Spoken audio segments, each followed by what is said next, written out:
but I had to push back an hour and a half because again I'm in this workout challenge, so it's throwing my schedule off a little bit. But that's not a problem. So sorry. I'm trying to find my references. Okay. So the goal for today is to get through some of these Pokemon cards. And I'm going to start with my favorite character out of Pokemon. Now, mind you, I'm not a huge Pokemon fan, so I got to throw that out there. What's going on, Nathan? Good morning. What you up to this morning? What's up, Gary? Let's go. Flipped over.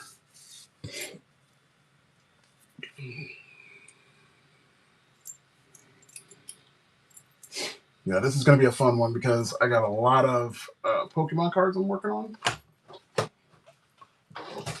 Nathan, I know you're in the area, so we have a show going on at the Mid Florida this weekend. So if you're interested, come on through.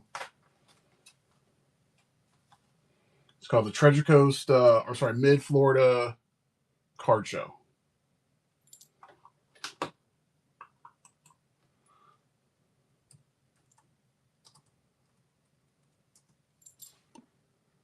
What's up, M-Dog? All right, just have to get my reference. Even though I know what he looks like, I've drawn him a few times. Still got to get reference because I want to make sure I get him right. Okay, cool. We're ready to rock.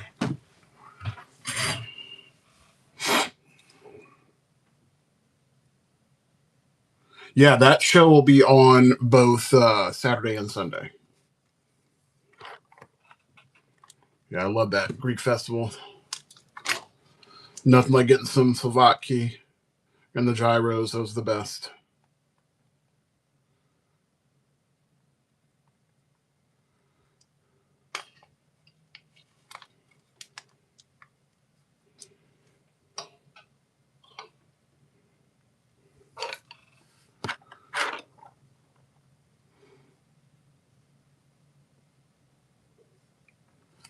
What's going on, Anime Designs?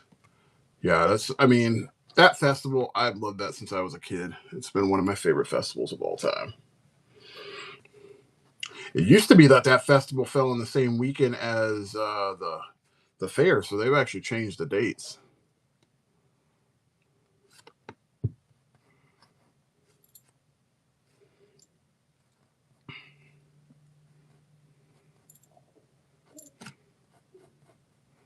So yeah, that Greek festival is amazing. Not just because the food is great, but if you get a chance, if you've not had a chance to talk to the people that are part of that church and that community, it's pretty incredible.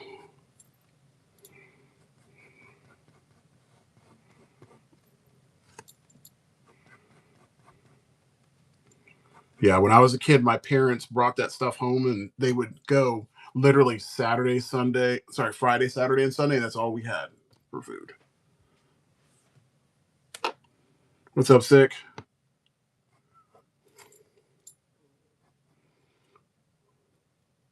Yeah, that was our thing.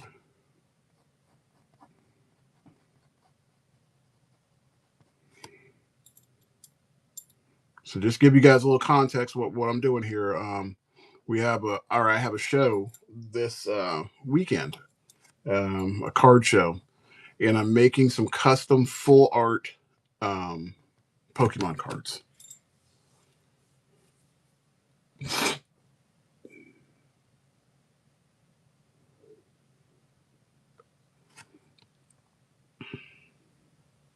What's up, Roland? No, whatever you sent, sent. I mean, it's all. I mean, I just saw your message. But anyway, these full arts are going to be a little different than what I've been doing previously. So anybody that's been watching, I've been doing a lot of cards like this, So like the other day, I knocked out this Venom, and I did Storm. I started Storm, and then I finished up Professor Xavier. So I had to take a break from doing those because of this show. I want to make sure I come up with something very unique. I see people doing custom cards, but they do them all via like computer graphics and stuff like that. It's a little different if you have a physically made card. So I really want that to be something unique. And it'll have all the graphics now. I literally I went out and bought some Pokemon cards, and I'm going to use those. Let's see if I have them on me. Because I don't mind sharing my process. I'll share people. Okay, so here we go. All right.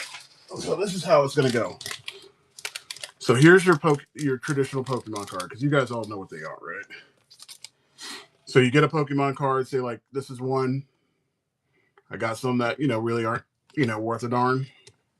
So you take it. I have this really thick, like it's a good quality card that I use for my stuff. Take it, you match it up real good, make it look really, really, really smooth, like that. So now you have the actual official back. So I don't have to have a fake back to it. It's actually an official back. And then what I'll do is I'll have the stats with a clear sheet on top of that, and then on top of that part, then we'll have all the like shiny stuff on it. So it's like a 4-layered card, and it's going to be badass. And then you have original art. It is not computer generated.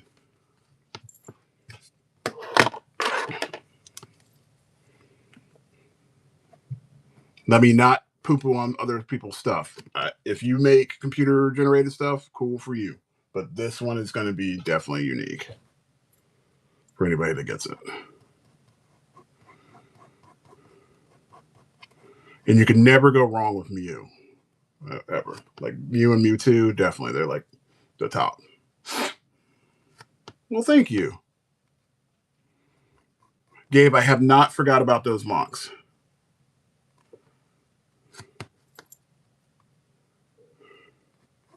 This week has been insane.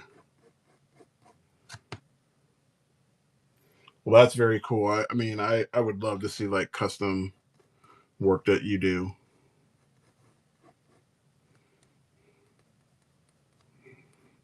I'll be honest with you. This is my first time really diving deep into the Pokemon world. I'm not that person. I never had an appreciation for this stuff.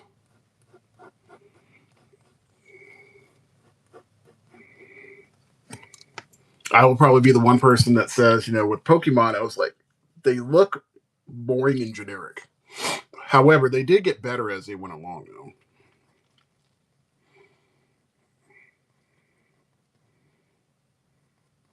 I thought the TV show was kind of weird when I was growing up. It's not my thing.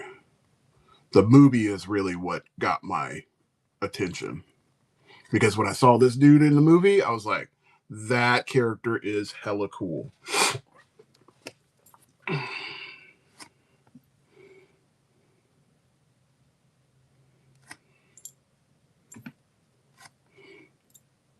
Yeah, I just, I get it. I mean, I understand like the whole lore and all that stuff. Now I get it. I just would not. It's not my thing. I more or less like the war. I like the cards that people come out with. Like the full art cards are really cool because you get to see something a little different. It's not as generic. It really pushes the design medium, which I really like.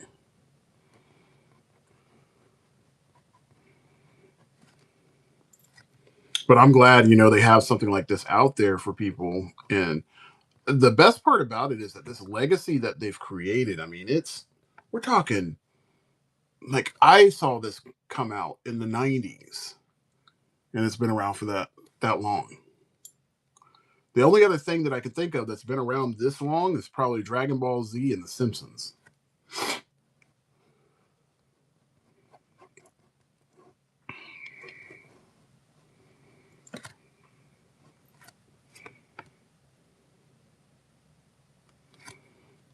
Yeah, well, I mean, some people just don't. I mean, I've like I said, I've found an appreciation for this stuff. Like the early characters that they came out with, I did not like. I thought they were very boring. I wasn't big into like the Pikachu and all that stuff. I was like, that's kind of dull. But when they came out with this character in Mew, and then like Greninja's another one that I really like, those really stood out to me. Well, One Piece is a whole different animal. I mean, One Piece definitely pushes the envelope in terms of like character design. They're very good about that.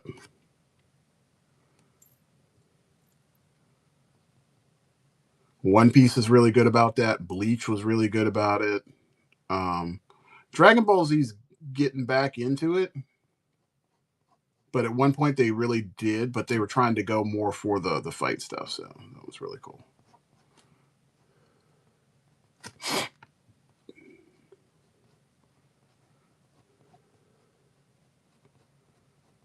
But I think this show will be really cool. I mean, we're gonna see some stuff that I didn't think I was gonna see. Like we just had a card show in our local area. Now, it has been a very long time since I've seen a show in a mall. Like that's how we used to do our comics, our comic shows. They used to be in a mall. People would be buying and trading comics right there in the mall, and obviously, there was really no cover. You just had to show up. You would meet celebrities. It was more about the comics than it was like the celebrity engagement. But they did this show, and I'd forgotten about it. Yeah, yeah. I mean, ours is actually doing pretty good because they decided to do something different, right? So they brought back this thing, and I don't know where this person came up with the idea, but they were like, okay, well, let's do a card show in the mall, which is brilliant because you have foot traffic automatically put in place. So why wouldn't you do that? Yeah. So when they did that, um, you literally got to one side of the mall, and this is one of the more popular sides. So you were on they have like a gaming, kind of like an interactive kind of thing where you have an arcade and all that kind of good stuff and go karts. So on that side, all of a sudden you just see this crowd of people, and you're like, "What the fuck what's that going on over there?" And I remembered that they were having that card show, and we're talking people coming from the south, coming from the north, and we're talking tons and tons of stuff being traded and sold, right there in that one little spot. And it wasn't even that many vendors there, but people were doing very well. I mean, I just remember seeing this one guy, stacks of $100 bills, like literally laid out like hundreds, like stacks. Yeah, I didn't realize that card shows were that big, but I mean they have literally this weekend they have three big shows going on, and ours is one. They have one probably like 2 or 3 miles down the road, and then they have the big one at our civic center. So it's crazy.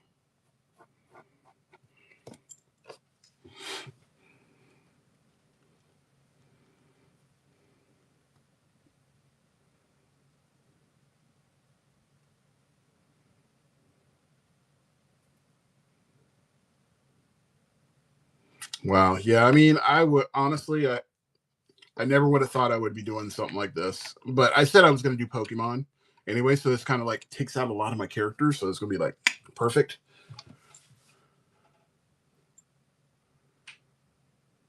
Yeah. I would be pissed if that was the case. I'd have been like, dude, why'd you bring me all over here? You're going to be buying me some lunch or something like that for this long ass trip.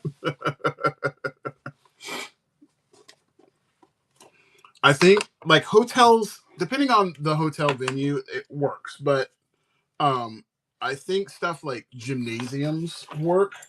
Where this Mid Florida place is, they actually it doubles as a gym. Obviously, it's a community center.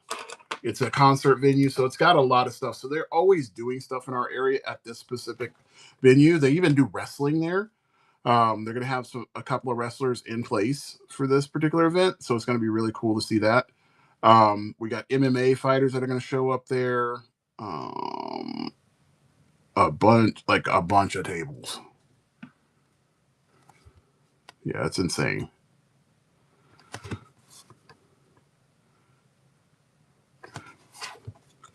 But I'm hoping, like, out of the people that are there, I'm hoping that it's just me and my buddy that are the actual illustrators that are on site, because it'll make it a little easier for us to stand out.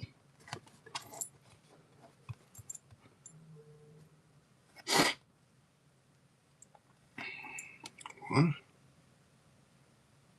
Oh, that's not me. Okay.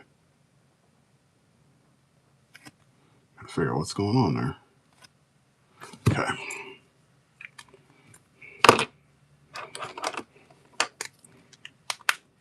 But yeah, this is going to be a good event.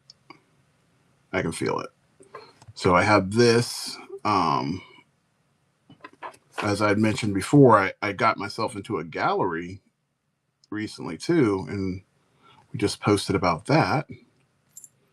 So that's going to be fun. So I have to show up to the it's what we call an artist walk. So the artists get to be featured and people can come by, see their work and all that kind of good stuff. And what I'm going to do is I'm going to try to do a live demo while I am um, at Artist Walk, which would be really cool.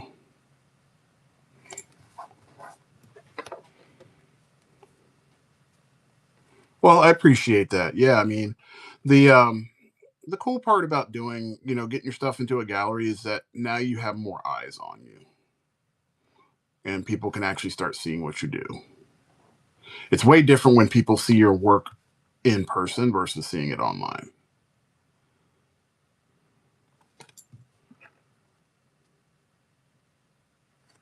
See, that is a good thing. Like Florida's got a big art community too. So Gabe, that's telling you just need to come over and visit and do one of these conventions for real.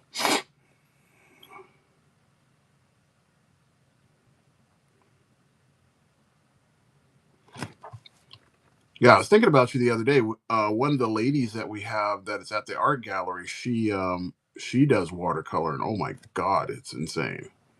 Like she did these birds, and I was like, "Is that watercolor? Is that pastels? What did you do?"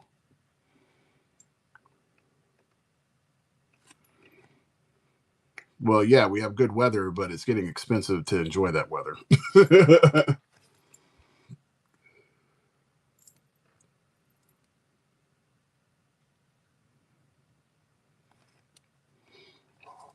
I don't know. Florida got a little bit of a got humbled a couple years ago, though.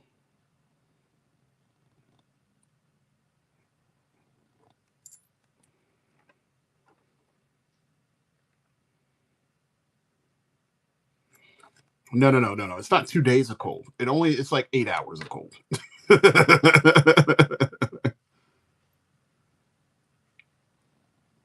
Get your jacket on in the morning. You don't need it by the afternoon. That's how Florida works.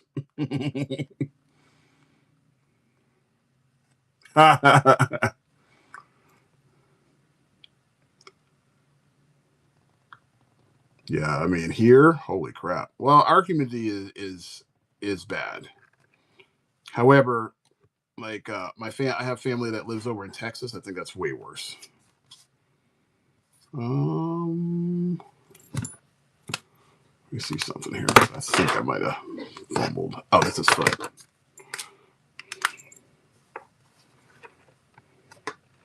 Yeah, Savannah's no joke. And it also depends on when you go because Savannah can be very pretty too.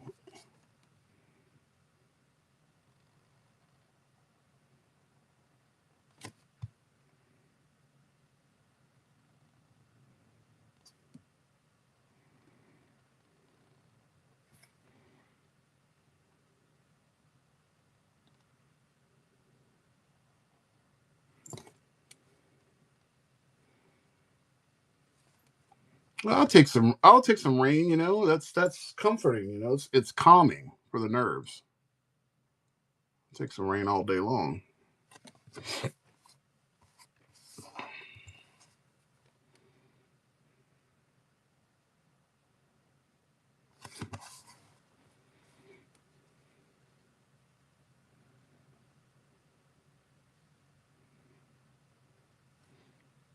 Oh, I got something to show you guys in just a couple minutes as soon as I finish up this Mewtwo. Something good. It kind of relates to what I'm doing right now. What's up, Big?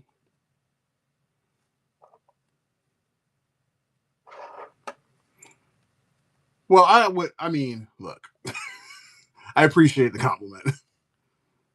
I'm just working at it just like everybody else.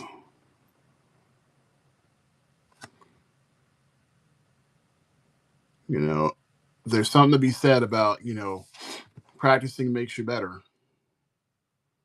And I think the better way to look at it is practicing the right things make you better.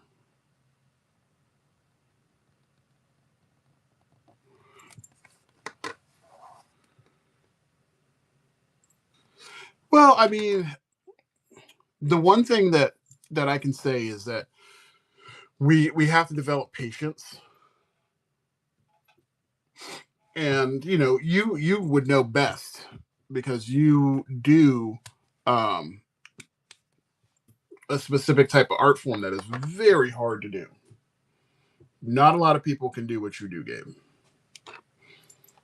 Like, I am envious because the patience level that you have to have in order for you to do those kind of things I mean, it's masterful. Oh, I wonder if he's worth anything. That card, I wonder. It's got that little shiny to it. I don't know. We'll hold on to that one.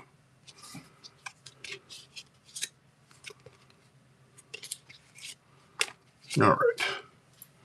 Yeah, some people, are good at different little things. I'm glad that I'm good at being able to draw because it helps me be able to help other people.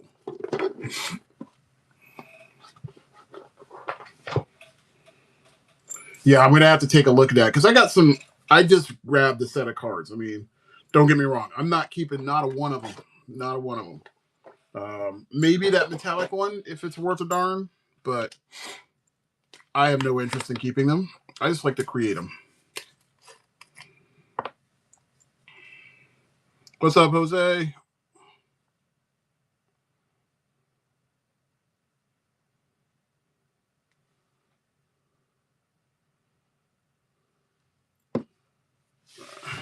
Just messed up. Overfilled my marker. That was not smart. Nothing worse than overfilling it and then getting gook all over on the sides. It's the worst. At least I wasn't over the paper.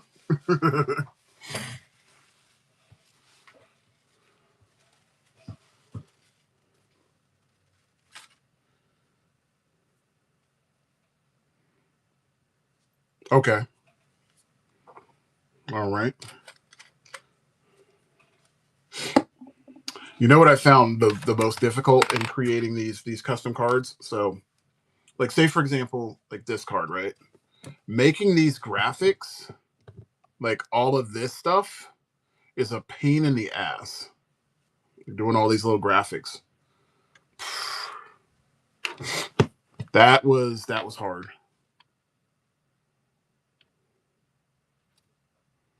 Yeah, I learned how to do that one. That was good. At least now I have my templates, so it makes it easy, so I can just remake them. But yeah, that was hard.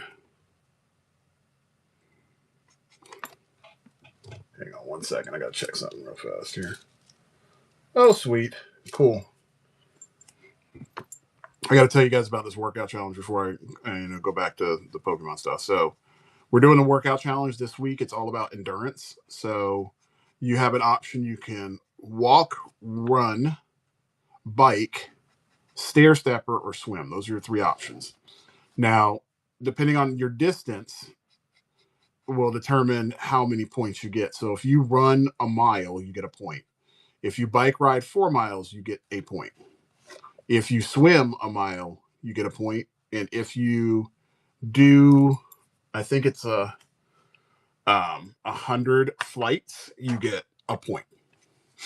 So in my thing, I was like, I have to try out which one's going to be the best option for me.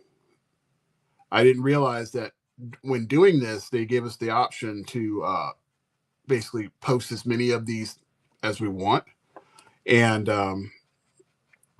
I had the first 2 days I was just doing trials. So I was trying the bike out. I was trying the stair stepper and all these other machines just so I could see if I can which one would work out best for me because I have a little bit of a knee issue. So I get on the bike. I'm like, I'm just going to go ahead and do the bike. That's fine. And I was like, okay, I got going. Bike is looking good. It's feeling good. And I'm like, this is going to be forever. Like this, I know I can do it because I used to bike a lot, and it's more of a mental game than it is physical because I can get past the physical part. It's just like once you start feeling the pain, you're like, I need to stop. So you got to kind of beat yourself into or push yourself into being able to get past that. So then all of a sudden I get on the stair stepper. I'm like, okay, well, the stair stepper seems pretty good. I like this. And I was realizing that the stair stepper is probably the best way to go, even though it sucks. So anybody that gets on a stair stepper, if you've never done it before, you might want to die after you do it. So I started looking up, how many steps can I do? Like, I need to give myself a goal. So I said, all right, how many steps are in the Empire State Building? And here, how many steps are in Tower One? And I looked them up and I'm like, this is insane. What's up, Beyond? And come to find out, like, there's like, I think 2,400 steps just in Tower One. And I'm like, okay, well, that's a good goal. Let's go for it.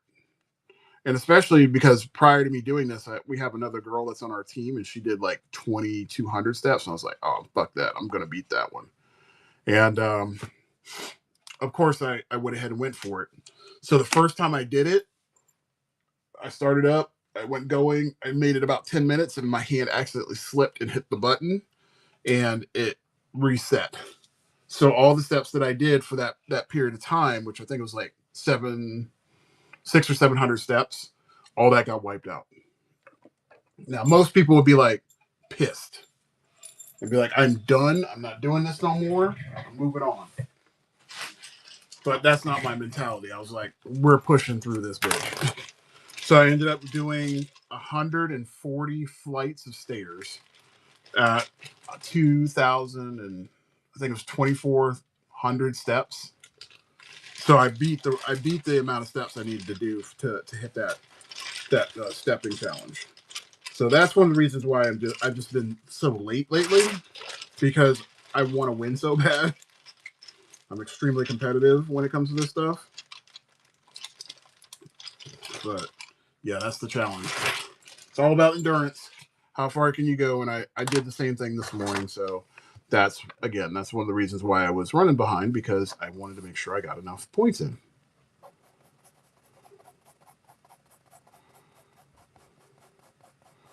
So I only have a couple more days. I'm going to do this tomorrow, and then I'm going to try to do one more on Saturday because that's our last day that we can submit.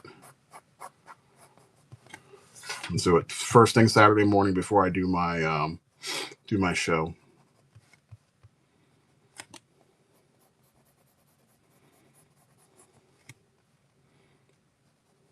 I know it's not the smartest thing to do, but I'm going to be sitting down most of the time, so I'm not worried about it. My stuff will already be put into the showroom floor, so I don't have anything to worry about there.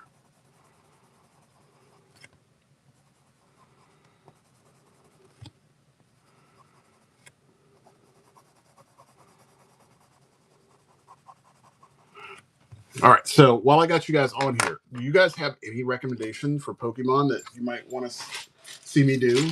Because I might add it to the list.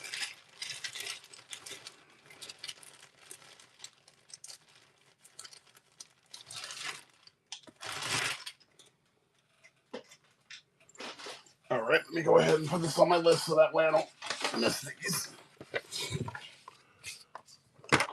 All right, so we have Rowlet. Okay.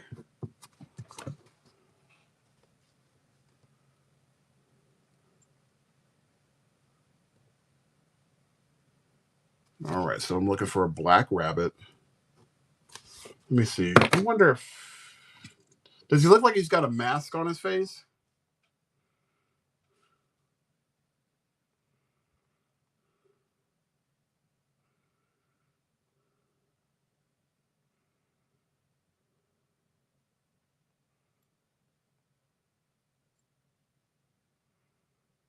Let me see if I can find him. I have this one kid that I kid you not. This kid knows every damn Pokemon. It's insane.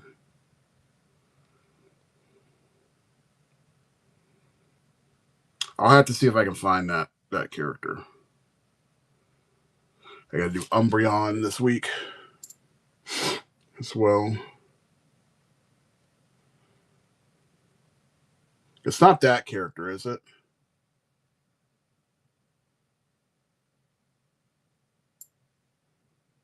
Because that's Umbreon.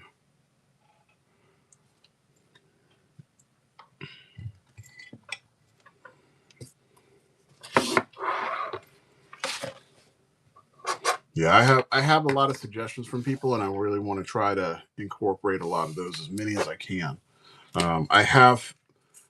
I think my list right now is at 15. So I'm going to try to knock out a couple of these before I leave. So I'm going to do this one. I'm going to try to do Mew, and I have a cool looking Pikachu I want to do too.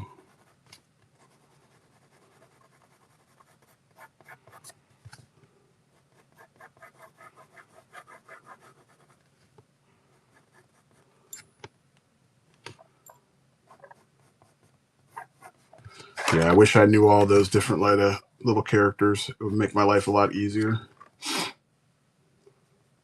But this kid I had, I could literally describe the character, and he was so good at picking out who it was. It was uncanny. Like, are you talking about Leclerc as somebody? I'm like, I don't know who that is, but yeah. Well, here's a picture of it. Yeah, that's who I was looking for. That was legit how the kid would react. Like, he knew it all. All right, so we're going to give this guy this little pink glow on the side.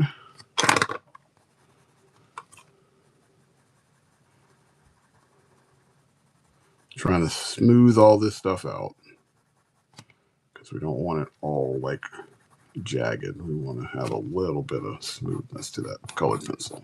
All right, so now this part right here, the belly is going to be like a more of a mauve-y color. So we're going to see how we're going to make that work. I think I cleared out all my other markers yesterday, so I think I should have one that should do the trick. Or we're going to do a combo. And since this guy has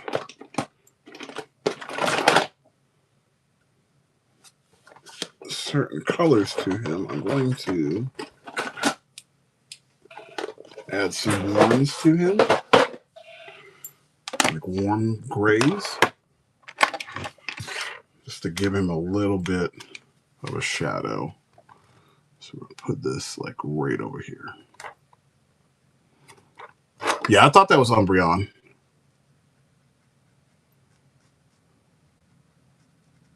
I was pretty sure that's who it was.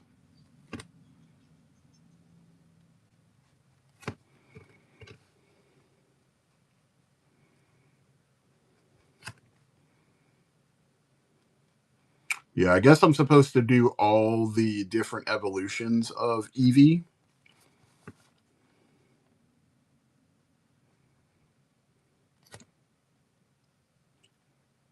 So we'll see that. Speaking of evolutions, like my thing, I remember, so when Pokemon was really getting hot, right? There was this other show called Digimon. And I kind of like Digimon a little bit more, but it was more of a phase thing, and they were kind of like a copycat to Pokemon.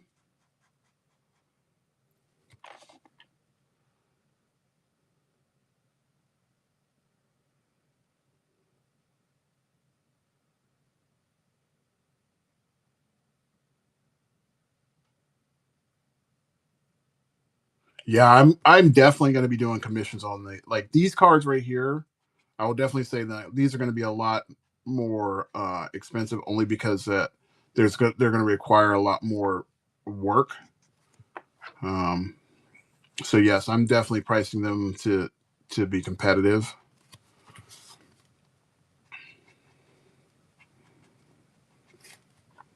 Look, I'll give you your money's worth. That's for damn sure. So nobody will ever say that I'm cheaping out on the quality.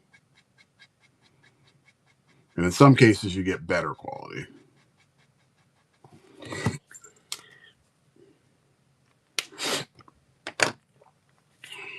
Well, I'm down for that. What's up, Mello? Yeah, whatever. Look, I'm not scared to anybody's challenge at all. So the more obscure, oops, that's definitely not going to work. The more obscure a character is, the better it is for me. And when I say obscure, I mean more obscure to me, because if I don't know the character, then I'm going to push harder to do um, a better quality job because I don't know that character at all. So I'm trying to find fun shapes and things that I can pull out of it. Whereas, like, if I do a character I already know, I already have things in my mind that I can utilize, and it kind of makes things a little easier.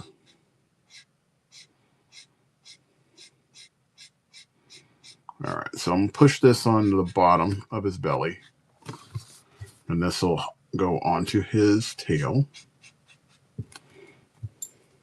What's up, Kay?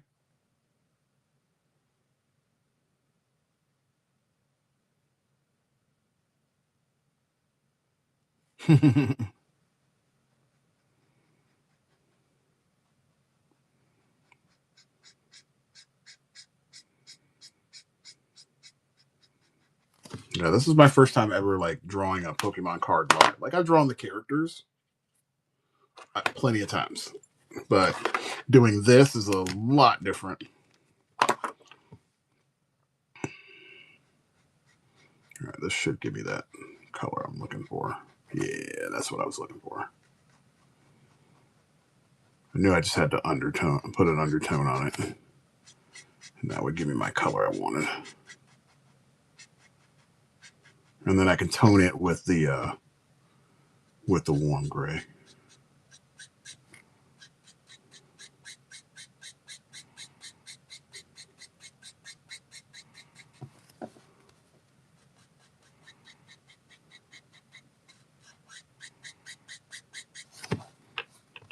Yeah, I think this weekend is definitely going to challenge my skills for sure.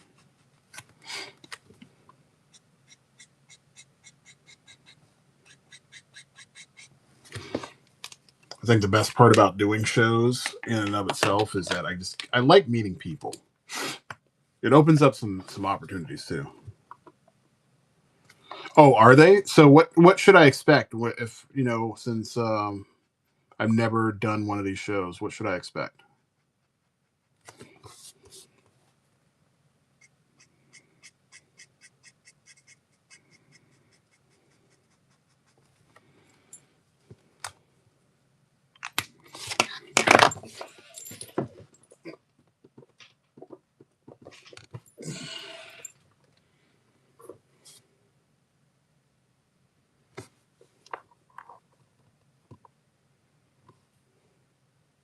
Oh, really?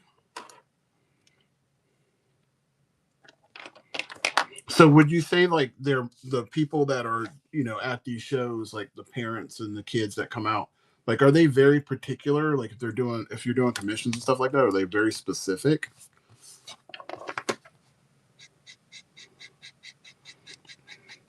Like I know comic book folks are a little bit more loose.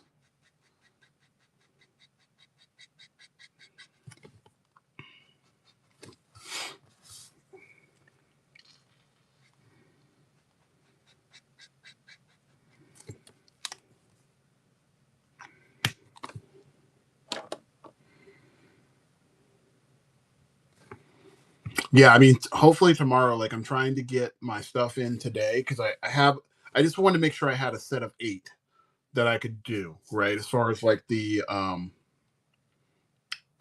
the um the stats. That's the hardest part. That's what's been taking me so long. That's why I haven't had a chance to post anything on this because getting those stats right were it was hard. It was a big challenge. That's the biggest part. Because I had to make them all myself. There is no custom template for it, and I wasn't going to just put the holographic paper on top of this because it didn't really make a lot of sense. But I'm hoping that the place I'm going to that can make the graphics for me can knock them out pretty fast. That's going to be the hardest part.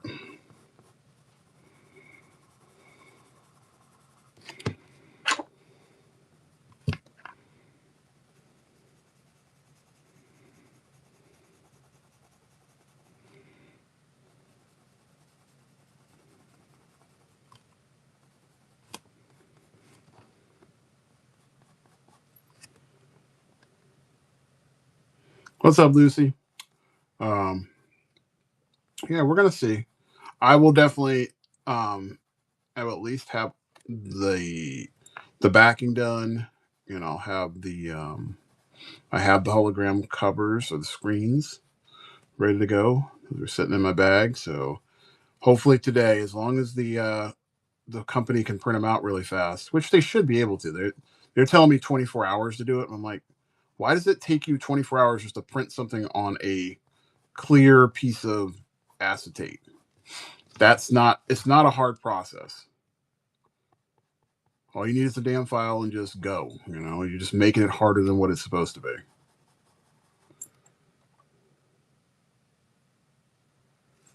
Oh, okay, cool. That's good to know.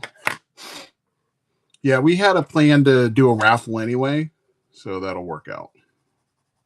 We try to do at least like during our shows now, we're trying to do like at least one commission piece. Like I have this one commission piece that I have from November for this guy.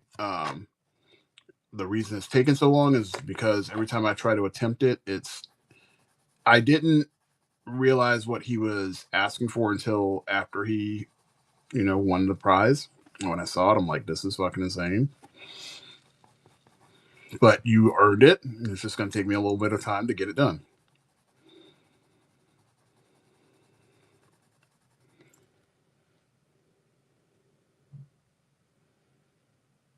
Yeah, I have no desire to do that because that'll set an expectation that I don't want to do. I definitely want to kind of keep it ambiguous. That's very much the way I want to go with that.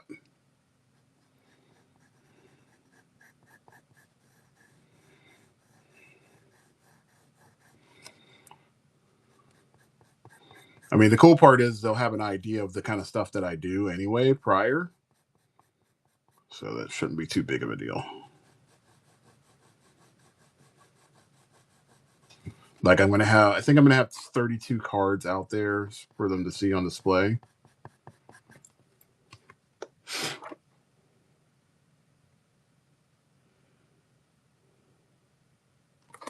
Hang on one second. Let me back this up a little bit.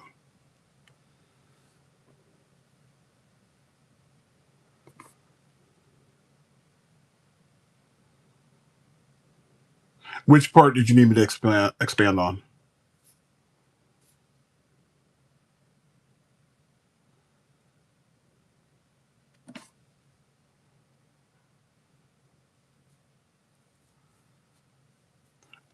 As far as the giveaway or as far as the artwork?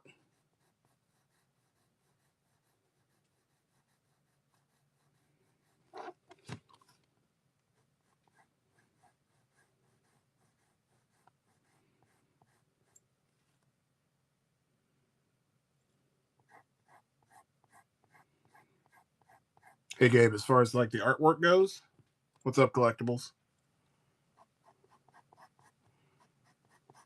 Because if it's the artwork, I can definitely tell you that that one's going to be more of a mashup.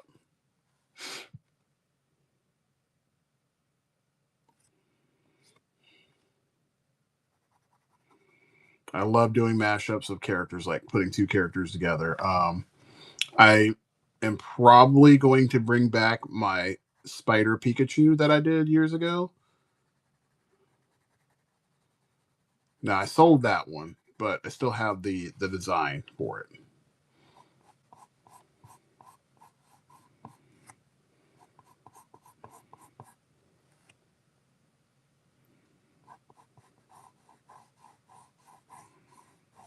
I'm just giving him a little bit of an hour glow. Just doing a little bit of a halo on him.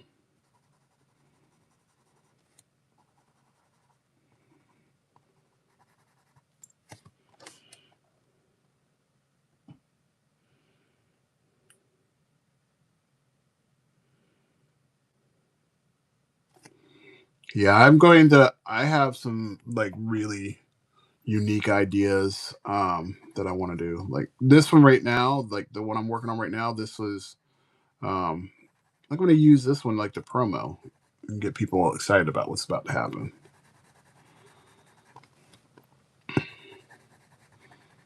And maybe next week, if things go right and I have enough time, I think I'm going to do some giveaways for my show.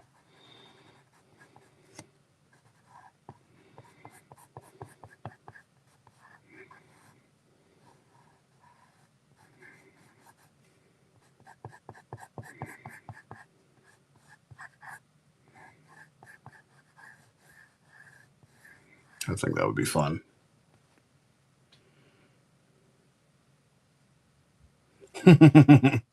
I it's been a long time since I've done giveaways on my show, but I think this is more attainable than the ones I was doing before.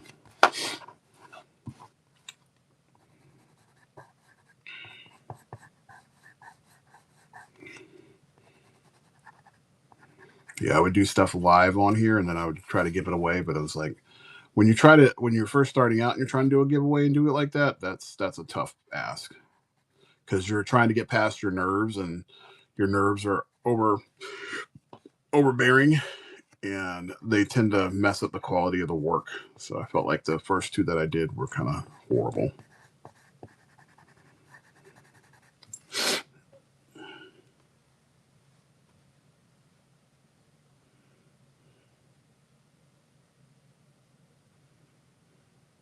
Oh no! I'm going to do both. No! I'm going to do both.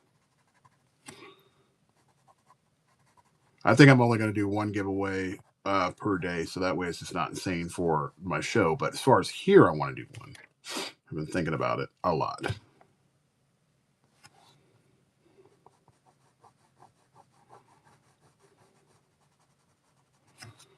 All right, I think that looks good. I think it looks real good.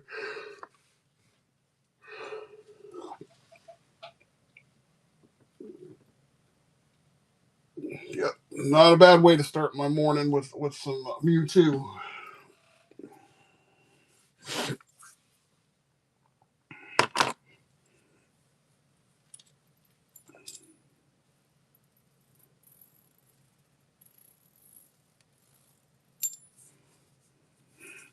Yeah, that makes more sense.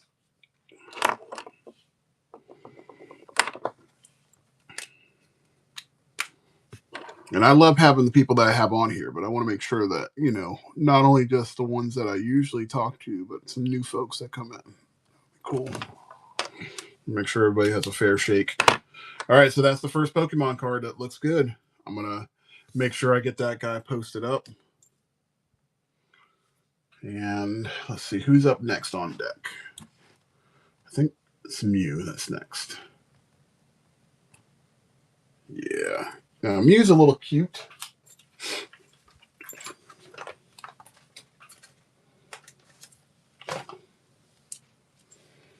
Okay, so we got our card. Bam. And I just have to get a.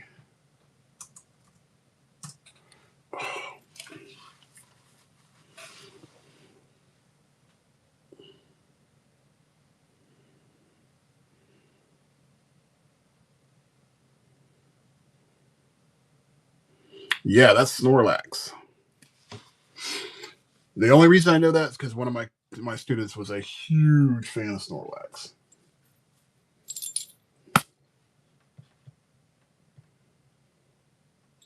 And he would always let me know. In fact, so I used to teach sculpture in my classes, and we made a Snorlax on his first day of school.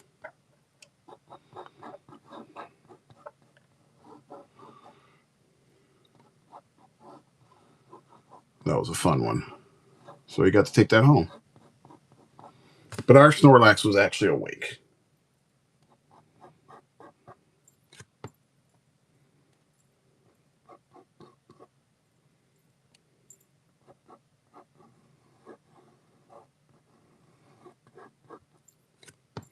Yeah, I mean, I would definitely say, like, as far as Pokemon goes, in terms of design, they're really cool. They're good for people to understand shapes and play of shapes. That's one thing I definitely will say is one of the benefits of these characters. Like, if you're trying to learn how to draw, this would be fun.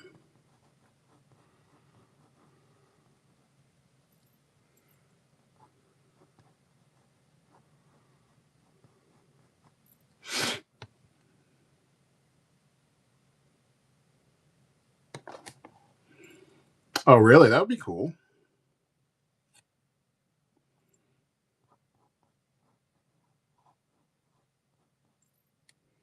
Yeah, I think what I'm going to do is I'm going to go into my wheelhouse, and I'm going to do comics and them. So, like I said, I might do like a Pikachu that's I like I said, I have Pikachu that's a Spider-Man, but if I did one that's a Deadpool or a Batman, that'd be kind of dope too.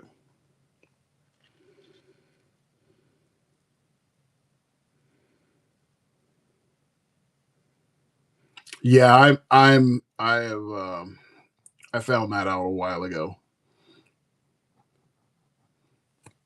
But it's interesting. Like, I'll see people on here, and they don't even like, or kids that I talk to, like, we talk about Japanimation, and they're like, "What?"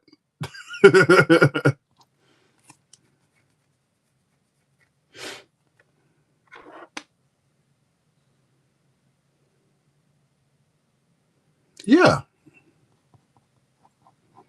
like, there's so many different things I have ideas for. It's just a matter of just figuring out how to, make it all work.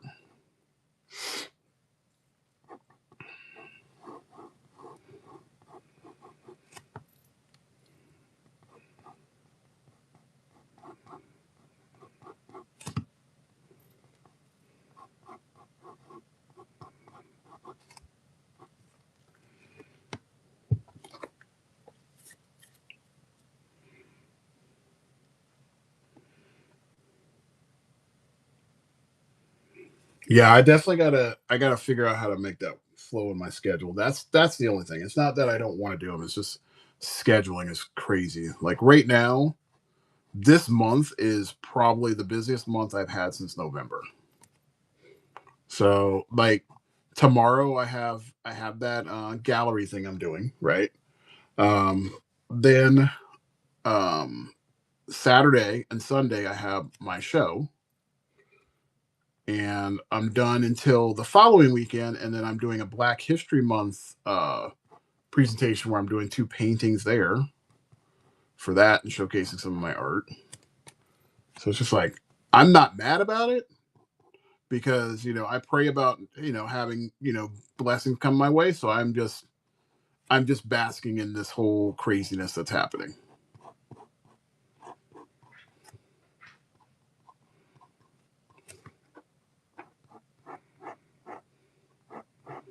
They say be careful what you ask for. So I'm dealing with it. I was not expecting this month to be as crazy as it is, but it'll be fine.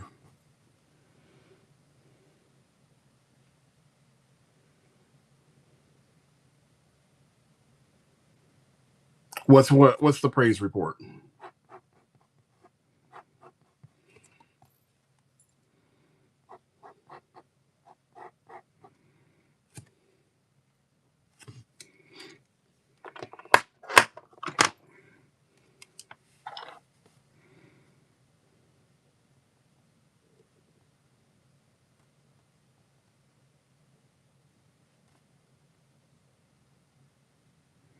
I think he's got 4 fingers. I think.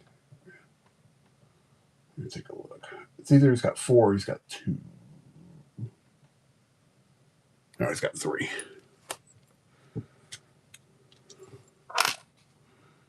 He's got 3 fingers.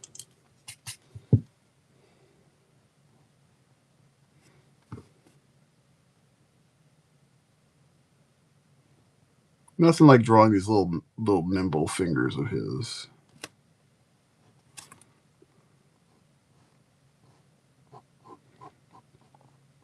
You know, I do want to say something like when they came out with that Detective Pikachu movie, I was actually one of the people that championed that movie. I was like, I need to see how they pull this off.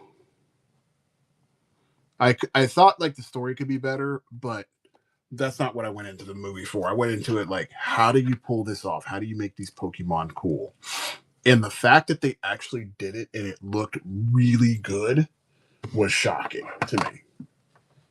Like the quality of the work was insane. But they did.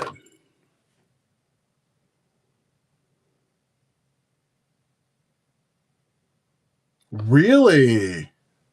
That's really cool. Congratulations. Congratulations. That's really cool.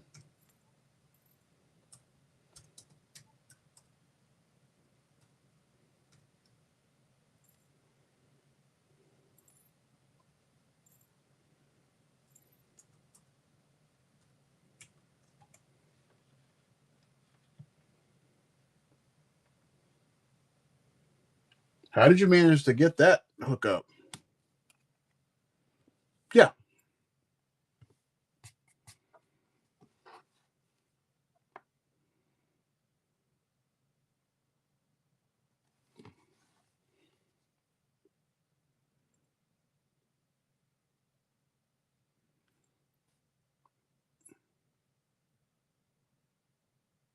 But how did you manage to actually get that setup with him?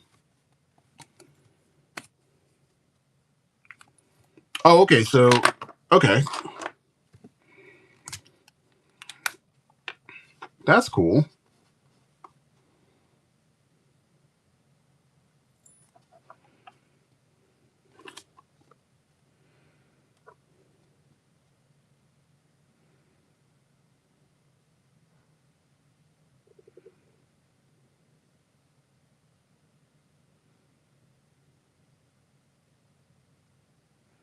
Hmm. I have heard that name before.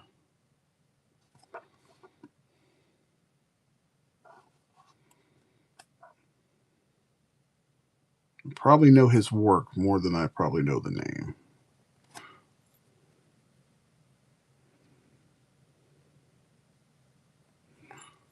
Then that's probably where I've seen it.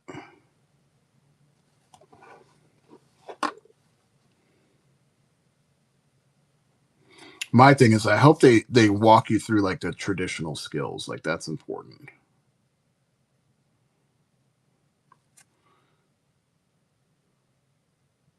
because I find a lot of artists tend to navigate towards these easier tools. Like you have to walk people through the process. Everything's like it's very easy.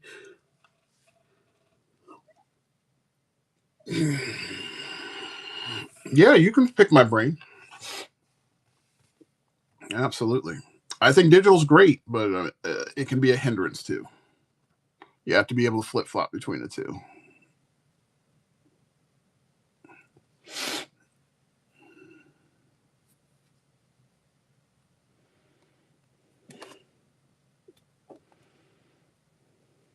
Well, that's cool.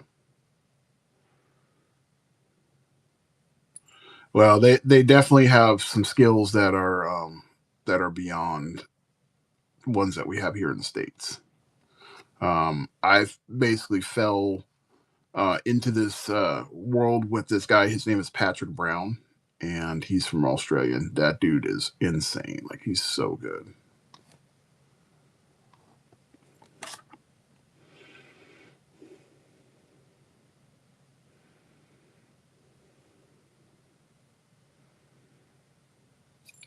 Oh well, I mean, um, I could actually play it on a computer because there's an encoder that you have to use. But yeah, that's something that could be done.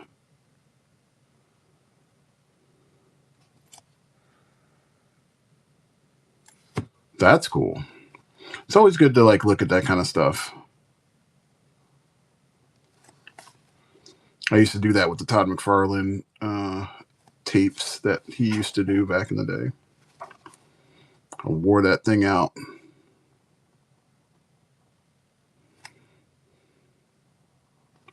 Now I can find them right on YouTube.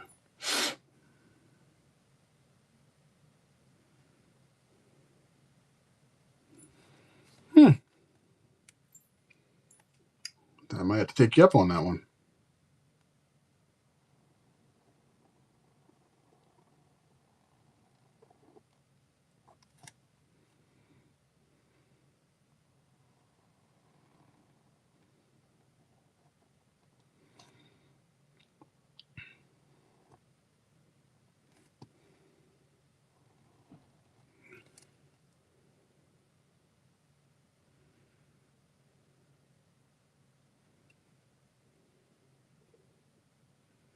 Well, here's the thing. I actually have a series on my YouTube, and it walks people through all that stuff. They're the same exact videos that I use in my classes.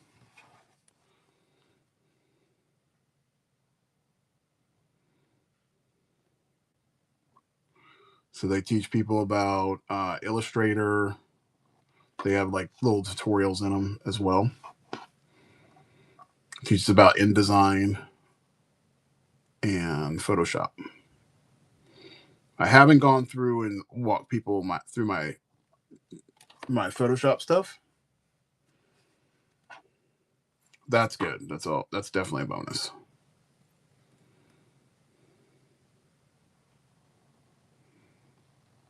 But there are some videos that I have on there that, like from back in the day when I was doing COVID stuff, they're slow enough that you can kind of watch the process. Because I do a step and repeat thing, and it's very easy for me to knock stuff out. But one thing I am trying to do is trying to mimic what I do in traditional art.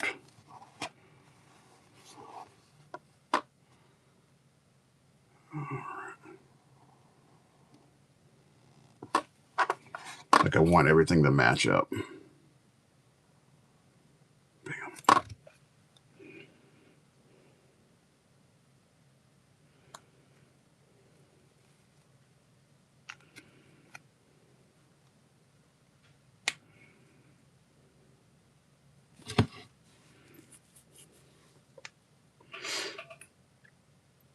Yeah.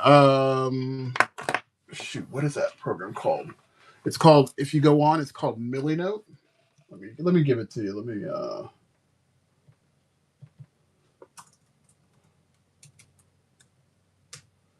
make sure that's how they spell. I can't remember it.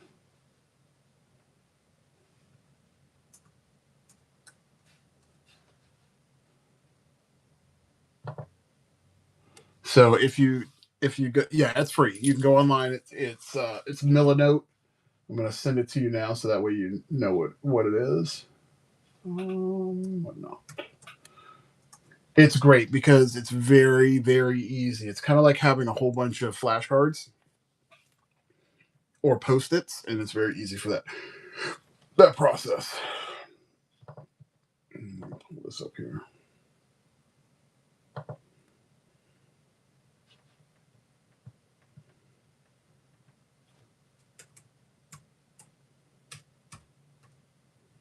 Oh, you know what? Let me put it in the chat for this stuff because you might not be the only person asking about that. Open show.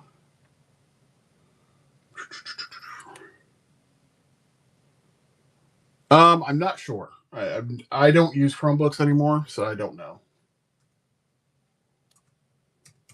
but it is tablet friendly, so that's an option for you.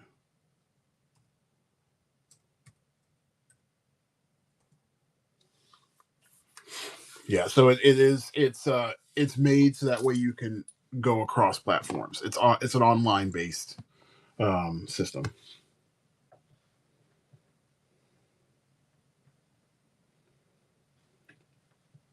So definitely use that. It's a good program. It just needs like an email, and you're good to go.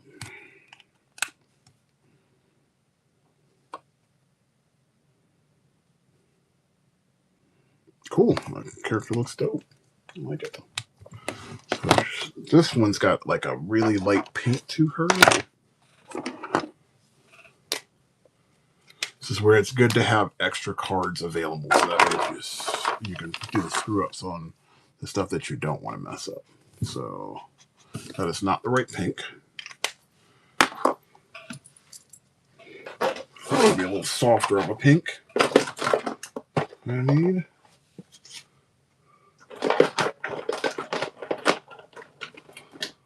So was that an R20? Yeah, it was R20. You go a lot lighter than that.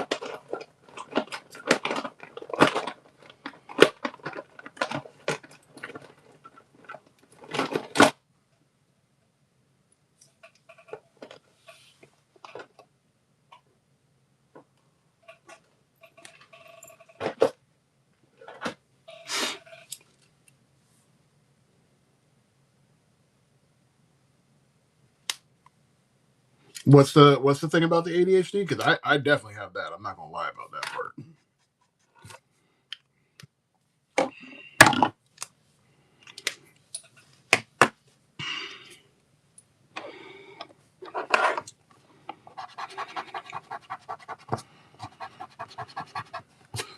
Yeah, I will definitely say the biggest helper in that particular arena is being organized. That's the best thing. Like planning is a must. Slowing down is probably the biggest thing. That's one thing my wife is always adamant about.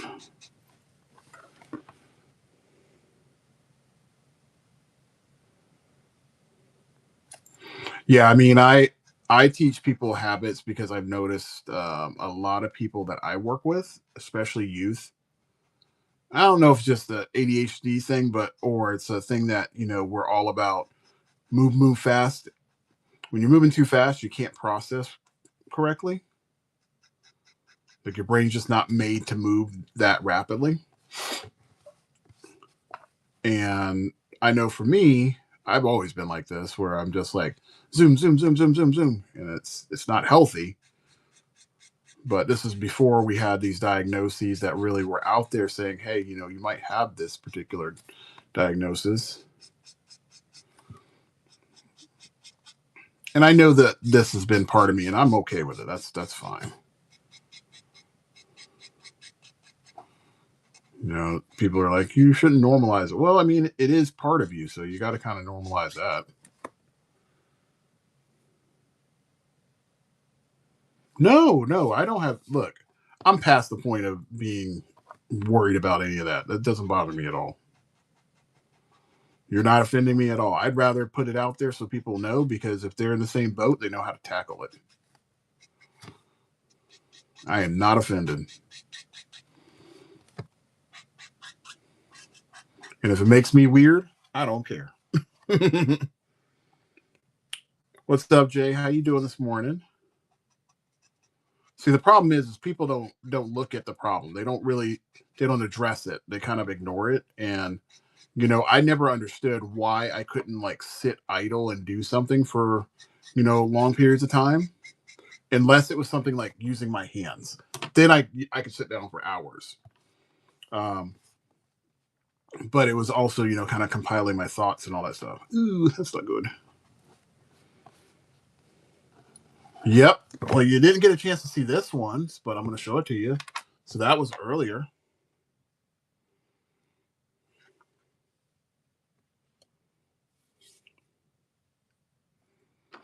I put things in specific spots.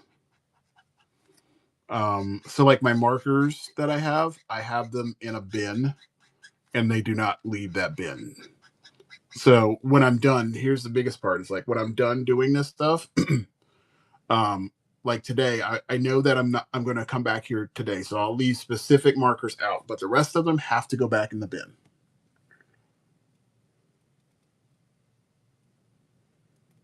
Thank you so much. Um, so that organization piece is important. So like when I did, when I was setting up everything for the 1,000 card series, right?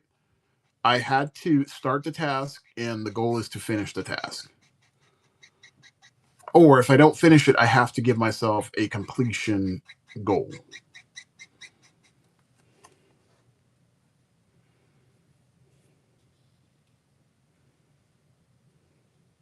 I have to write them down. I mean, case in point, right here. I have to write this down because if I have the physical paper, I know what I'm looking for.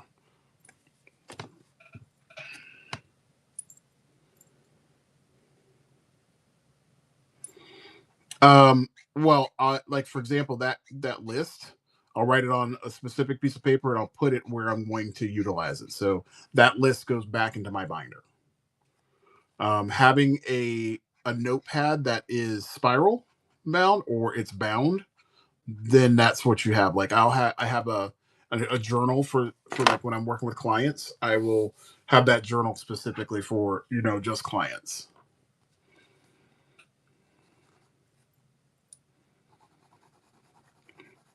But everybody deals with it a little differently, and there's no bad way about it.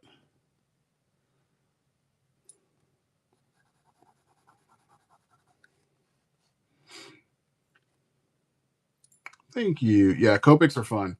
I just placed an order yesterday, and they're not going to be here for a week, which I'm kind of sad about. So, just like a pro tip for everybody that orders from Dick Blick or Blick. If you order Copics and you're ordering refills, just be aware that your refills are going to take a week to get to you. Your markers will get to, like, if you want to order your markers, next day, you're good. Refills take much longer because they're considered hazardous materials.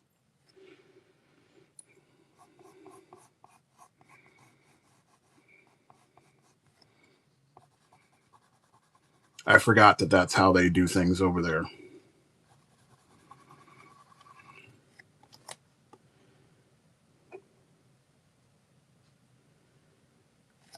Yeah, I would love to, but the nearest one to us is in Fort Lauderdale, which is an hour and a half away, and I'm not doing that.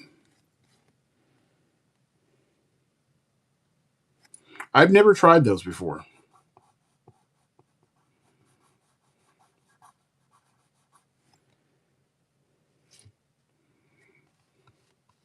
Yeah, I mean, if I was in California, that wouldn't be a problem. Oh, really? That's neat.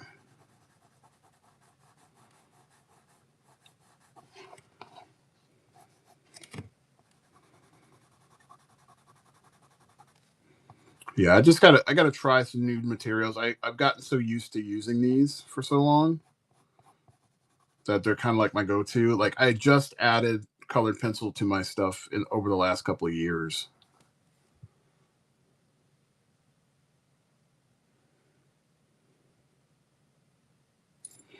Yeah. Well, that's where the suggestions come into play. But I think Dick Blick is like, you know what? I think right now we just need to focus on the product. That's our thing, versus trying to do all these classes.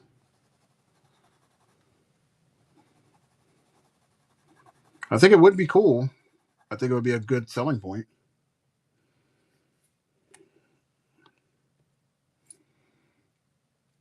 Yeah, I mean, I would love to do. I like Hobby Lobby. Um, Unfortunately, like for me, like Hobby Lobby's a little bit more expensive in this area. That's one thing I wish was different. That's one of the other reasons. Like going to Michaels, I stopped going there because it just the expense. I'll only usually shop there once or twice a year, and that's when they have their big sales.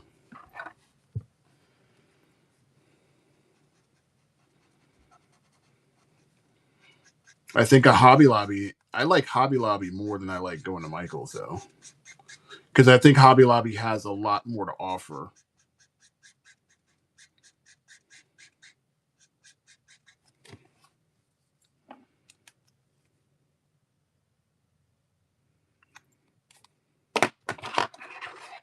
Yeah, I mean it's different per area. Well, that's the sad part. Like Joann's used to be my go-to because I used to do like a lot of fabric stuff and stitch work. Like that was my go-to, and then they closed ours that was near us.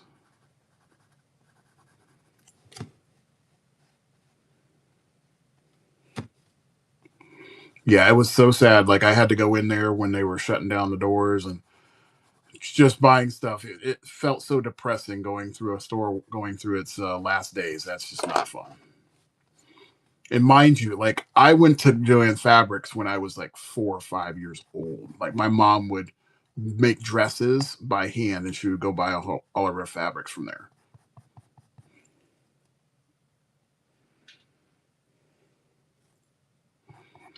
We don't have those around here.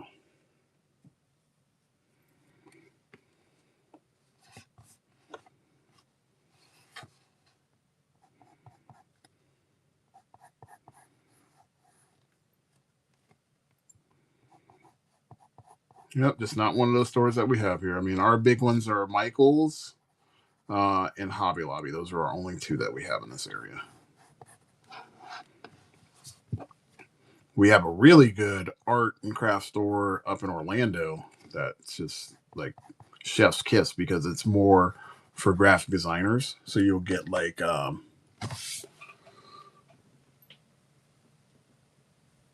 ho or something like that.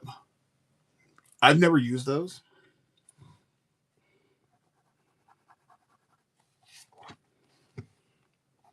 The only two markers that I've tinkered with are Prisma, which I don't like, and then the Copic. See, what they don't tell you about the Prisma markers is that they're more for drafting. That's where their stronger suit is. Like if you're doing basic illustration, that's what they're really good for. That is really cool. I like to look at that character.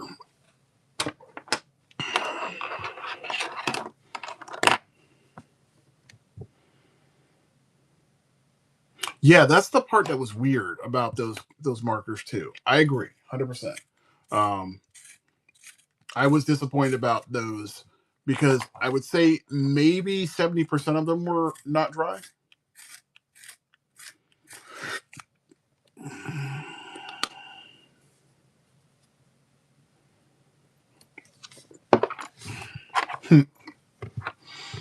Yeah, I've never understood that, and it was as a consumer, it's very frustrating, and I wasn't down for that. That just was not my take. But when I went to shows, that's when I found out about Copics because as soon as I found out that Copics you could refill, I was like, game on, let's go. The binders, I'll just go up to like either Walmart or Staples, preferably Walmart. The better Walmart stores because you get a better price on them.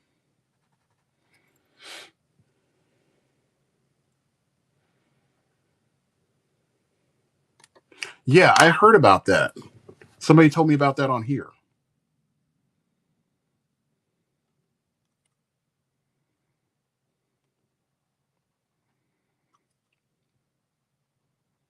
Yeah, the only reason like I go through Blick because I know exactly what I'm looking for and I'm usually going to find it through them. The pricing's actually pretty competitive from what I found too. I wish they would because I would if I could get a Copic sponsorship and I can get a Prisma sponsorship, I would be like chef's kiss. Game on. Let's go.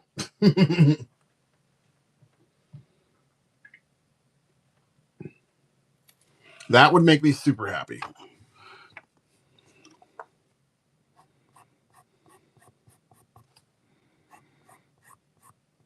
so many things I could do if they would. I'd make so many different pieces of artwork, and it wouldn't be hard for me to help people understand how to use them.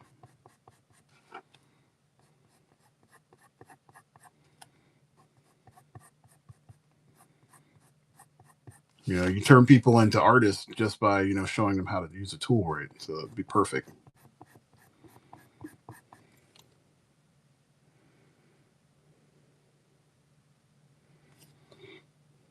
I'm gonna have to look into that because I would love to. Well, I would. What I'd really like is get my college to um, start buying those supplies. And they'd be like, "Why? Why do we need to get that?" I'd be like, "Listen, there's a reason why people need to understand how to use these tools. Tangibility is a big use. It's a big tool to help people. No, I haven't.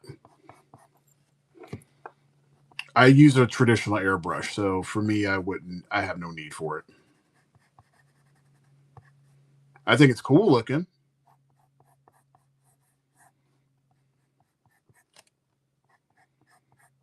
Have you had a chance to use one? Oops, plug that in. Do not want that to die. There we go. We're back in business.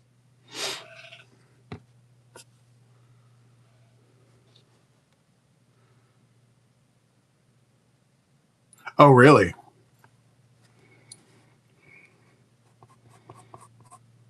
Yeah, I had a buddy of mine. He used to be really good at like colored pencil work. Like he would do realistic stuff, and he would use the Copics to as an undertone for all of his work, or the base for all of his work.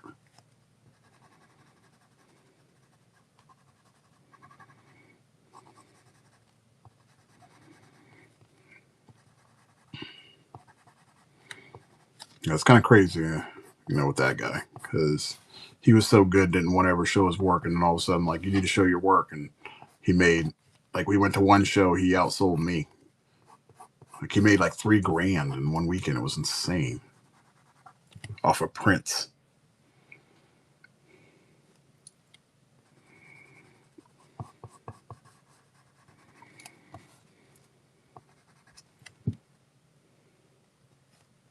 Oh, my friend, his name's Stefan.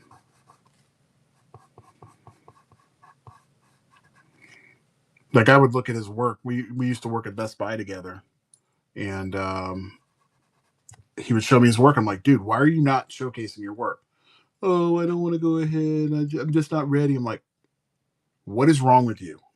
So he actually ended up going up to this one. Like one guy saw his work, he got an instant cover. I think the guy paid between 350 to $500 for him to make a cover for his album based in his art, based in his design.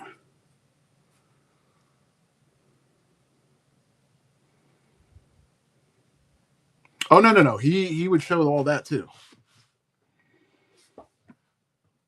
Listen, I if I see that you got talent, I'm gonna push you. So I literally looked at this kid because I used to do those, those like mesh construction setups, like those holders that people have, the ones that are the square ones, and then you have to put them together like an erector set. I had a bunch of those, so I was trying to stop bringing them to conventions. So I said, look, why don't you take these? I have this whole bin. I'm going to give this bin to you, and you need to go to a show. So he books his first show, and like I said, he did. I think it was almost $3,000 on his first show.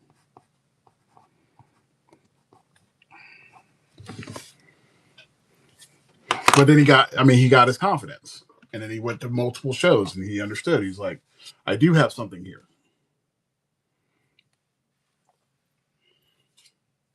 All right, so that one's done. Let's go to the next.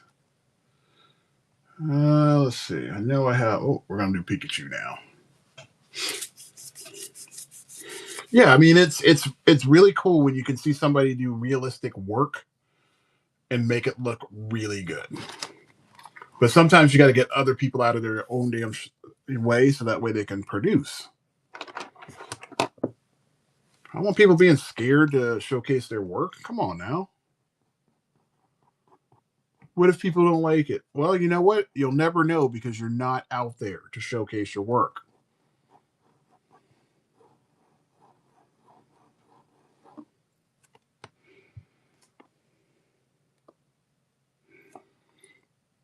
I mean, and that's the thing.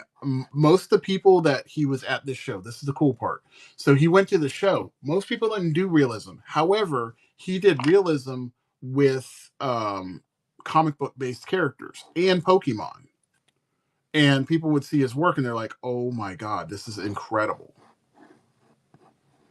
Like, if you've ever seen anybody try to attempt making like glass or metal with a colored pencil, that is hard to do.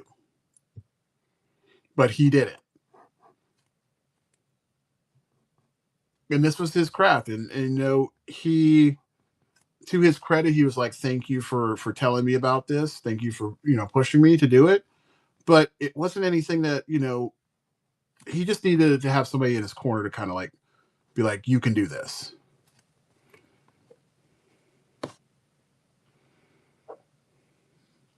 Well, you'd be surprised. How you doing, Jungle? You'd be surprised how creative you actually are. Most people don't even get it. Like it's an untapped resource.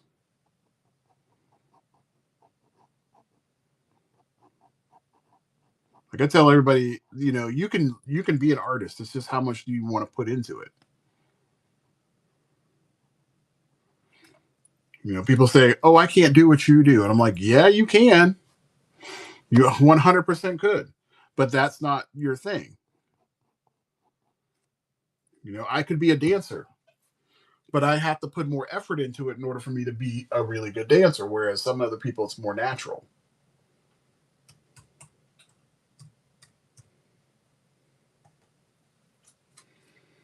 All right.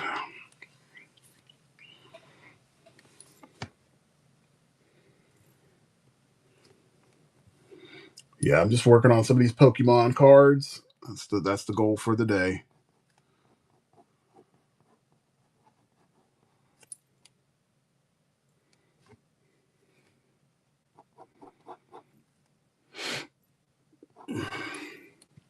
Yeah, you're only limited by the creativity because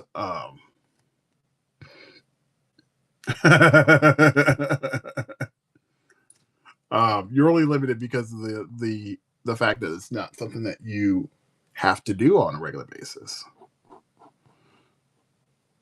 You know, runners get better when they practice, when they go out and run, right? You get to become a better writer, even though it might not be your natural skill. You become a better writer the more that you put effort into that. The hardest part is starting.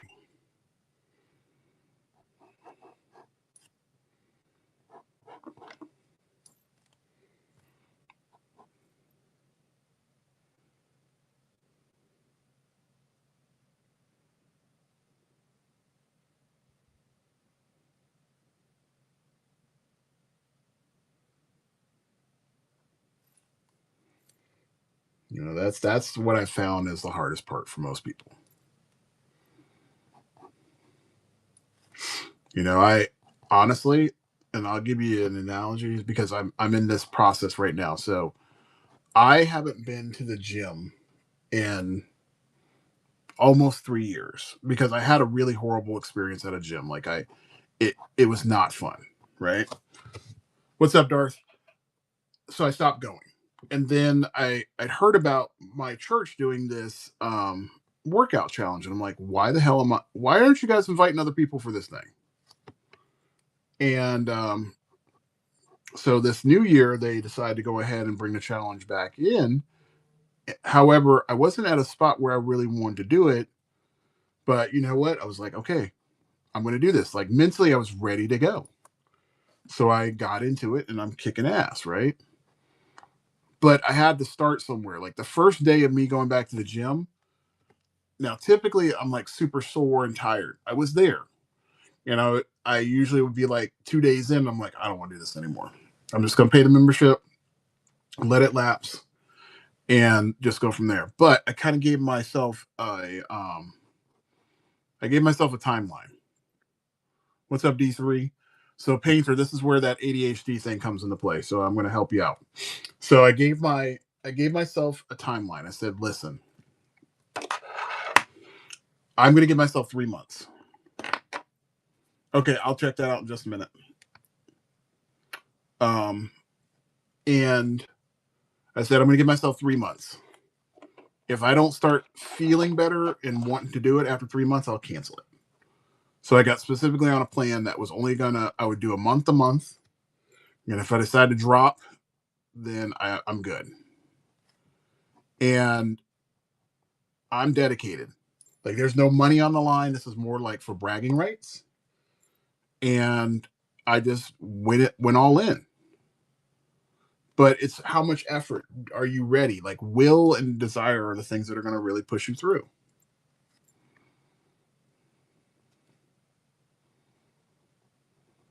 Are you ready to do that?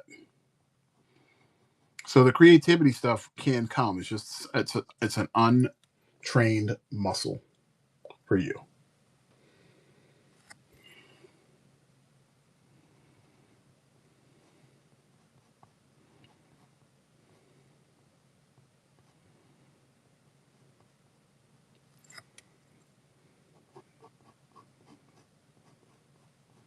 I didn't get good at like knitting and all that stuff until after that.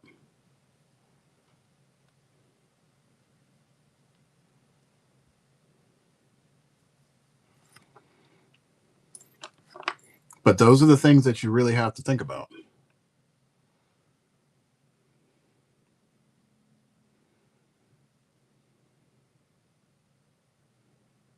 You know what? If you learn how to knit and crochet, it'll teach you patience.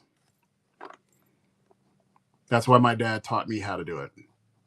So my dad used to be in Okinawa for a while, and he learned how to knit, crochet, do origami. And the weird part was is that I learned how to cross stitch at one point because I was like, that's kind of cool. You create stuff with string and floss and all this stuff.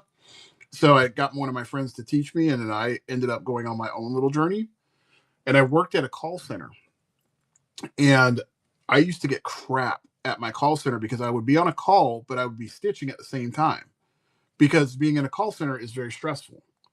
And they'd be like, "Oh, why are you doing that? That's such a girly thing." And I'm like, "Okay, whatever."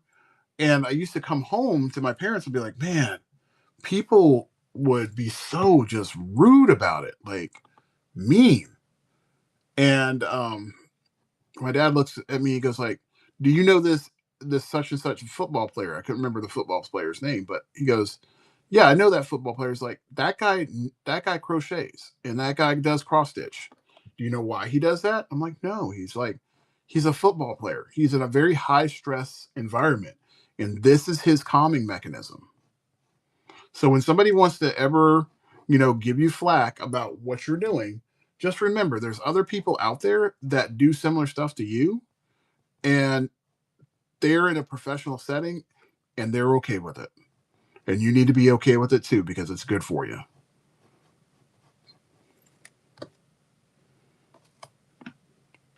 One of them is.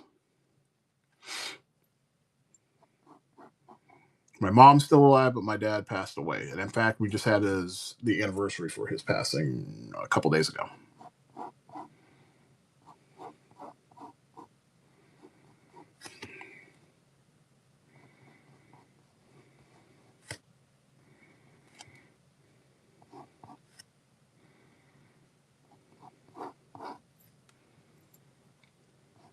Yeah, my mom's been around for a minute.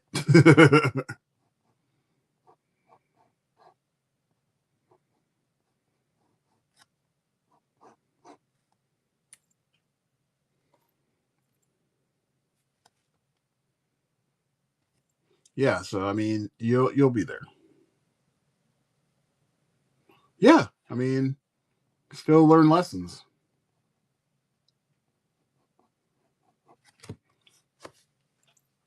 All right, I hope I got a good job on him. I think I made his head a little too small, but I'm okay with that.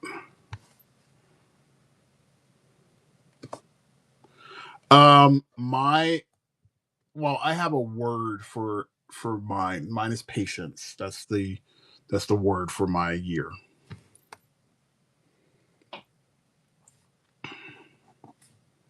It's all about patience.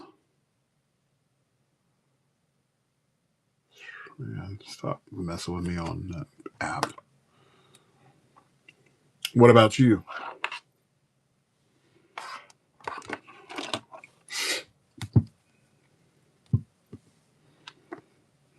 Oh, I wanted to put the lightning coming out of his eyes.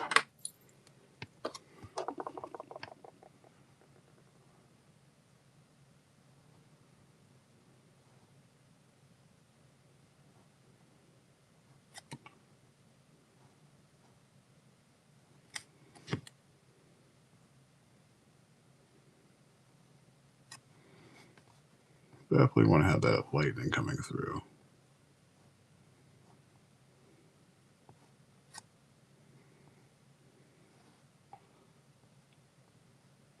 Yeah, I think patience is like my big one. Like that started last year, and then I've kind of fell. I mean, followed it through into this year. That's the problem. People don't know how to slow down. People don't know how to slow down, and people don't have the ability to take the time to appreciate things.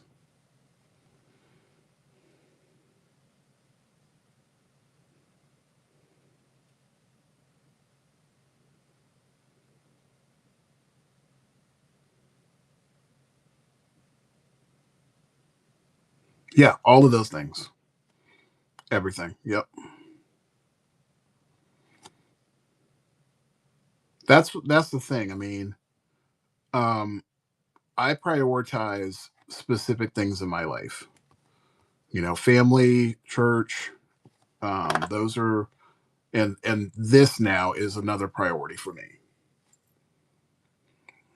And I've communicated this with my family because this is one of the things that I love to do.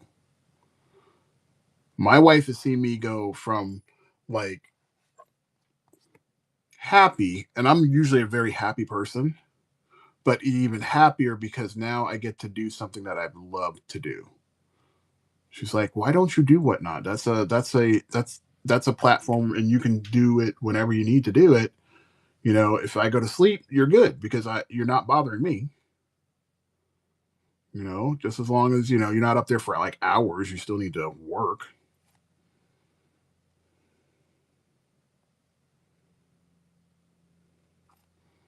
Yeah, I mean, I honestly, I was so creatively drained after my other job that I finally said no more to.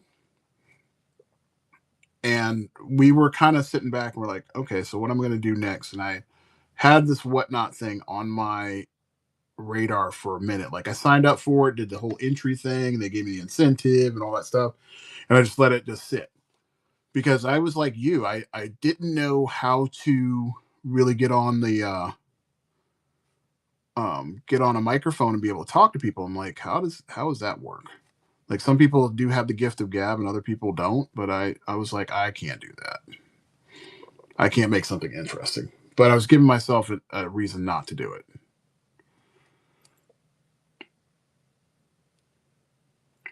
And once I found my flow, it was pretty easy.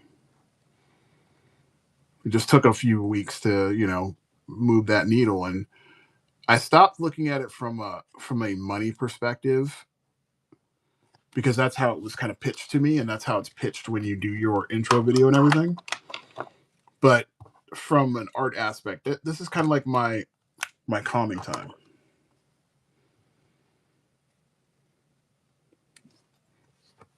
Yeah, I told my wife, I mean, I would have been a good therapist, but then she looked at me, she's like, "That's my job." So no.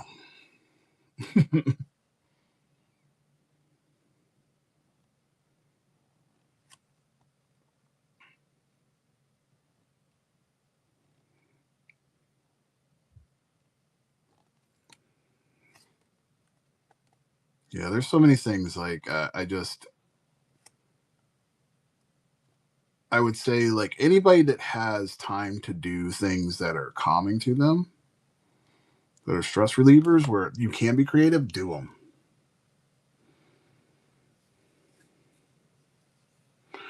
No, I actually don't. Well, do I have it on? No, I don't really have it on there. You know what? That should be something I add into my curriculum because organization is a huge thing. I'm gonna make a note of that to do something like that.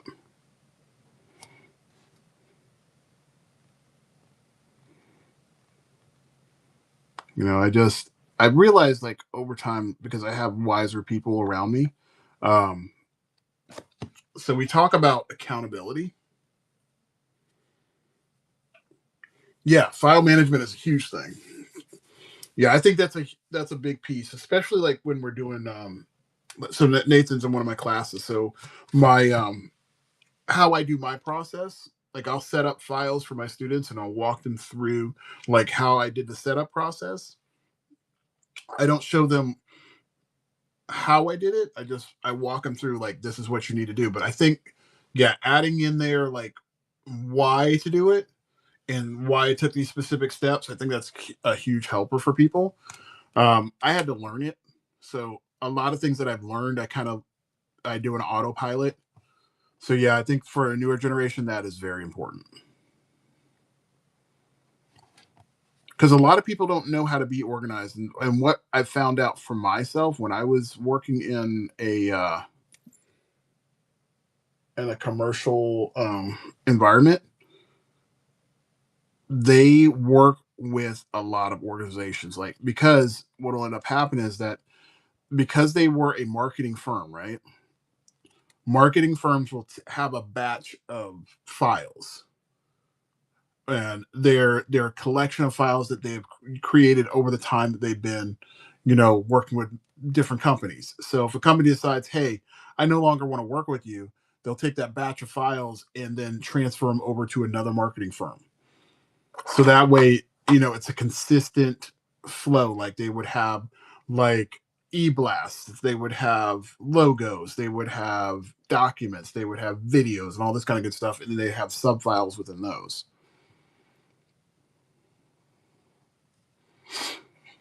I don't even think of like doing those basic skills, but I think I'm going to integrate that into my next semester because there's a lot of things that I think most people like. I think it would be common sense, but it's not.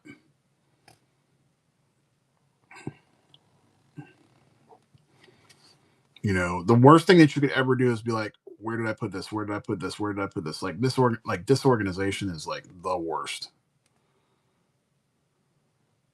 So when I go from computer to computer because I work in three different spots, I kind of keep things similar in organization, especially when I'm on my Macs and my PC. So I try to keep them kind of similar how I set them up.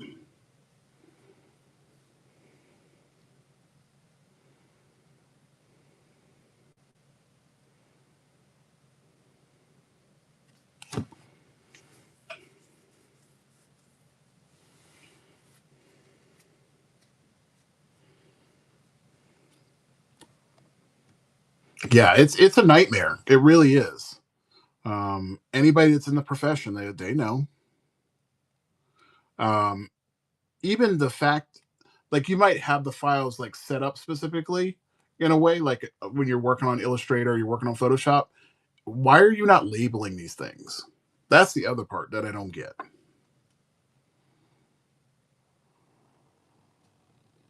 Like that's huge. Just putting on a label saying, "Hey, this red," or it might have this specific color setting.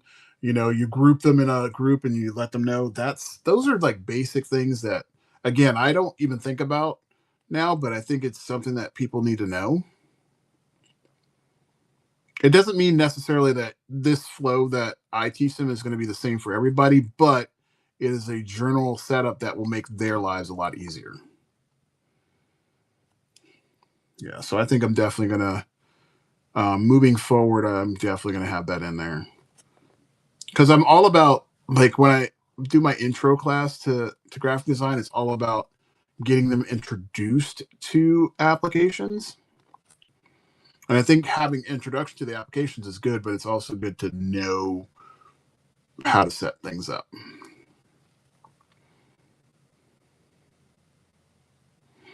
I want to do a little bit less hand holding and more, hey, you need to know how and why. The why is the biggest part.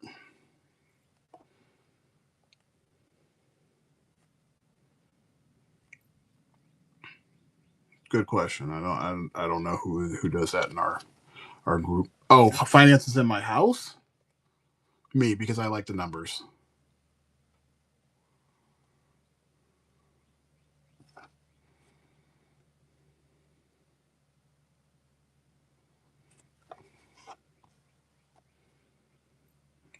Uh, well, I would say this. Um, Definitely go through your bank statement on a regular basis. Um, get yourself like either an Excel spreadsheet that breaks down all the stuff. Yeah, I love numbers. Like I love problem solving. Um, so I would say getting something like that. Like I've made my own personal spreadsheet because it's way easier for me to do that than trying to use something else. Um, and using that has definitely changed the game. Oh, you know what? I don't want him looking at me, do I?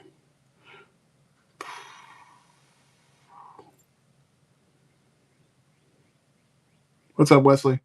Um, the biggest thing that I would say is that you want to look at like once you break it all down, you're like, okay, well, what are my drainers?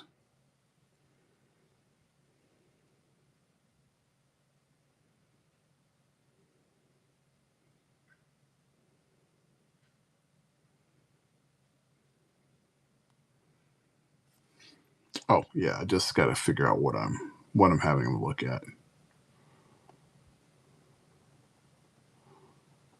Yeah, I just like to find out like what are we spending the most money on? Like you don't even realize.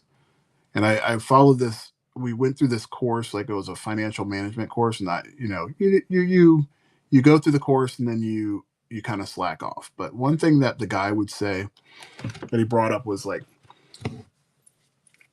does it hurt more for you to spend cash?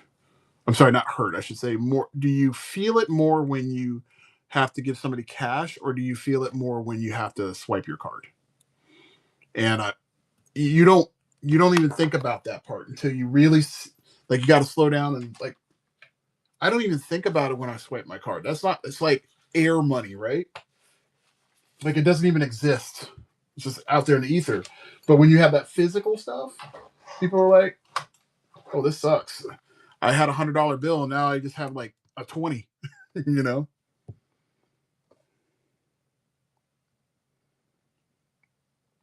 Yeah, it's crazy when you think about that.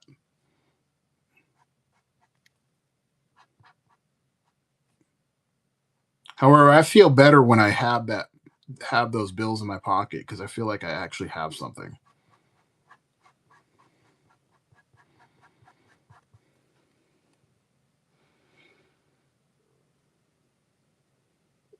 Yeah, yeah, that's the part that's hard, and it's not so much the ADHD part. It's just that we've been conditioned to do that, out of sight, out of mind, right? So that's why people can go and be like, okay, well, I'll budget for this because I only have this much, but because I have this card, it says I can do anything I want. You know, but that's why it's important for you to have those things in mind. Like, okay, you say, well, I know I spend this much. Like you have a gauge of what kind of money that you have going in and out. And then when that starts to like get weird, you re-examine it and then you find out, oh wow, we've been going to dinner too much. Yeah, we've been, playing around too much, getting some stuff snacks at the gas station. We don't need to do that anymore. Let's back that down a little bit. And you adjust.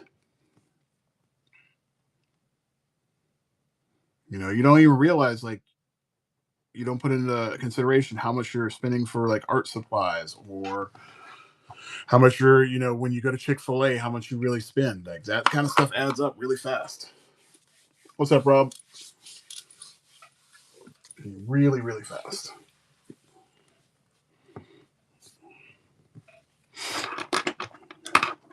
Most people, like, if they own a business, like, oh, I can just write that off. I mean, that's not what that's there for, but, I get you.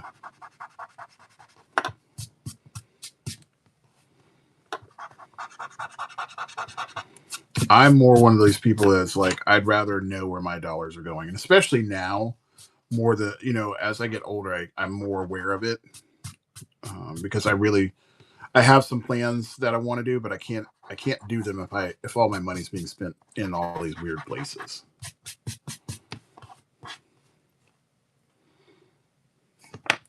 That's why I like made a plan for this specific series, because I want to do stuff.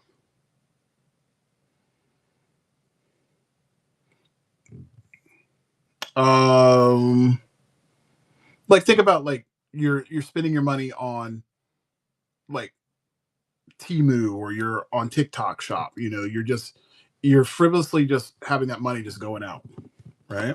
And you're not really paying attention to it. You don't even realize how quickly that goes. Do I want to do this with this? No, I think I'm going to do it with this guy. Yeah, money goes pretty damn quick when you're not paying attention.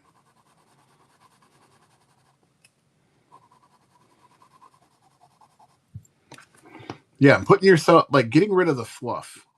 I mean, my biggest thing that I would say, yeah, there's a tick. Don't get on it, man. Don't do it. Like, pretend I never even said it. Um, the biggest thing I would say that it for me that I found is a big drainer is TV. Yes, I am. Because you'll find shit on there that you're like, I don't need this, but I really think this is cool. So don't do it. Because I'm a big Lego guy. That's where I'll find a lot of my deals and stuff like that. But you'll find, like, you don't need it right now, so you just buy it because it's there and it looks cool. Um, but anyway, I found that, like, cable was probably one of my biggest expenses. So you get cable, and you're spending, we'll say, like, $150 a month for cable, for like 125 channels, right? And you're like, oh, I'm getting a deal. I'm getting all these channels for this amount of money. And then what I found, like, I literally sit back and I'm like, I only watch like 12 channels. I really do. And I have Hulu. So if I miss something, I can just go on Hulu.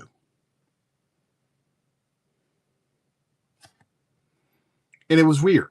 So I sat back and I'm like, I'm gonna get rid of our cable. So I looked at my wife and said, so what do you think if I just got rid of this? Because we only watch this show, this show, this show. Our sons don't watch TV. They stream stuff. So what do you think if I just got rid of this stuff? And she looked at me. I told her the number. I said, it'll drop our bill probably like 80%. And she's like, do it. It's like, cool, bet, let's go.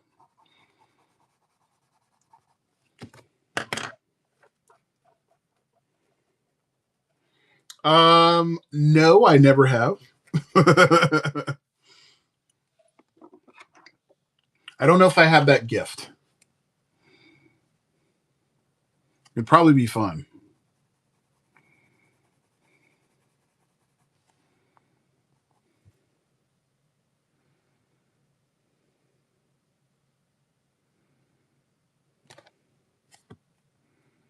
No, I find, like, a lot of the stuff that I enjoy, I find on my streaming networks. I pretty much don't like any, like, modernized TV.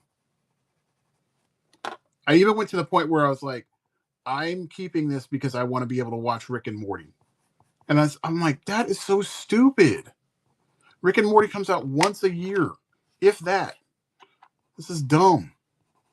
So I ended up getting rid of, like, my my cable package because I thought it was just really stupid.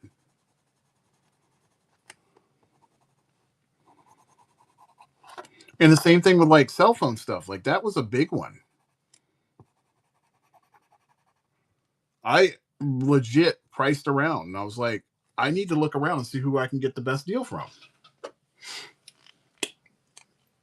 And you can haggle, you can push. And I would literally look at those people. I would tell them like, I don't want to pay this amount of money. So you're going to need to figure it out. And I told my family, I'm like, I'm not buying new phones. You don't get a new phone until it's dead. Like it's got to be dead or dying. Right. And that's important to really think about, because what do you really need, something like that for? Why do you technology on phones has not gone anywhere in the last 7 years, maybe 8.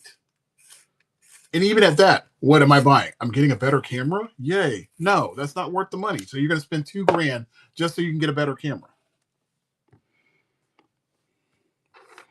Yeah. I mean, it's just these weird little things. And people don't even think about that. But as you get older, you should be getting more wisdom. And when you think about, okay, what am I really paying for? And then you're able to kind of like justify getting rid of something. Like I never understood why I had this like lawyer guy in my old school. He had an iPhone 7 for the longest. He would not get rid of it. I'm like, when are you gonna get a new phone? He's like, I don't need to. I just make calls on it and I text from time to time. And he kept that thing until they would no longer support his phone. And I never understood why he did it, but he's like, I don't need all the fancy stuff. You just get to a point in your life where you're just like, I don't need all of these extras. When you're young, you have FOMO. I wanted an iPhone for the longest time. And then I was like, I don't need an iPhone. An Android will do everything I needed to do, and it will cost me way less money.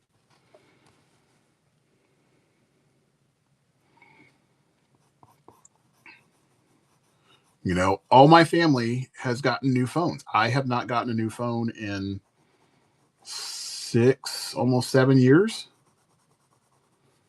because I'm like, I don't need it. And I'm sure like when I have to end up getting a new phone, I'm going to probably get like the oldest one because I don't want to spend any more money. Yeah, I mean, I rocked an Android until my damn flip phone broke. You know, and the only reason I went to Apple, even though I didn't want to spend the money, I went to Apple only because they had a better camera. That was it. That's the only reason I got it. Yeah, that Nokia, man. The Nokias and Motorola's were like the stuff for the longest time. I'm using a camera off of an iPad right now. Off an iPad Pro. And I'm going to switch that to an Android here soon. As soon as I decide to go ahead and set up the tablet. Because the tablet's a lot newer.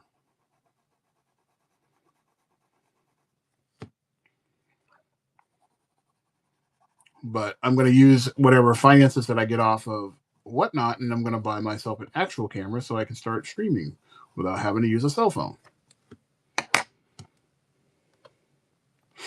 Well, on the Pro, it's got better software on there for the camera.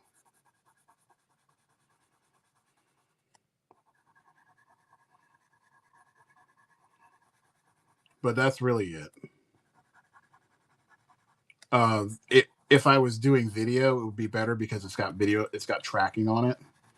But that's about it.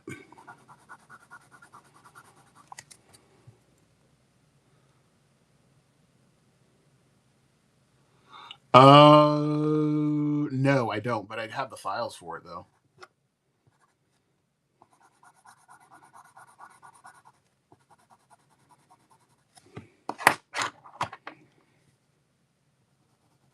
Yeah, I'm gonna have to print some more of those up because people like that book. I printed it out and it sold out.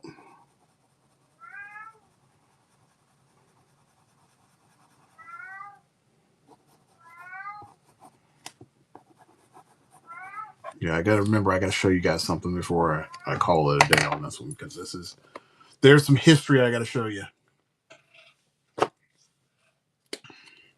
Have you guys ever gone through like any of your old art books?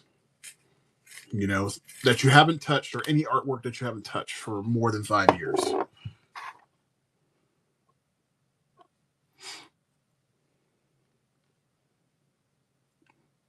So um I was trying to replace the paper in my printer, and I have a file that the paper sits in, or I'm sorry, a drawer that the paper sits in. And I used to have my desk right near this filing cabinet, and I didn't realize that I put stuff in there, and it's been sitting in there for years. Um, and this has been the first time I went in there in a while. So I go in and I find some of my old comics. One of the first fights of Venom and Spider-Man, and then I found some old illustrations. One, yeah, well, I'm talking like decades. Like the artwork I'm going to show you guys, I'm going to go grab it in just a minute. I made this stuff back in 1993, and it's got a lot of 1993 flair to it too. So I'm going to go grab that in just a sec, but I just want to do a couple more touches to this piece.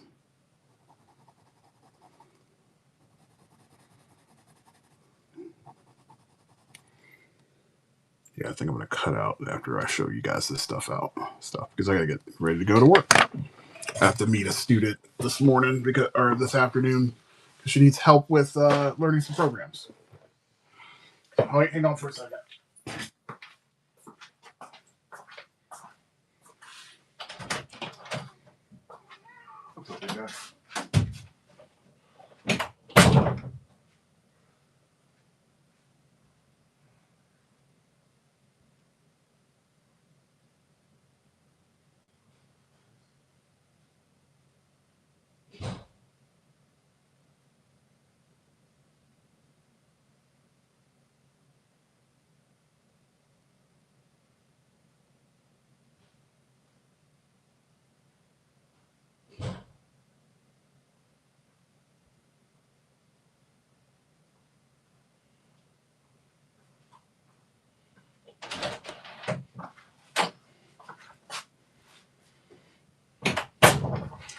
All right, so here we are.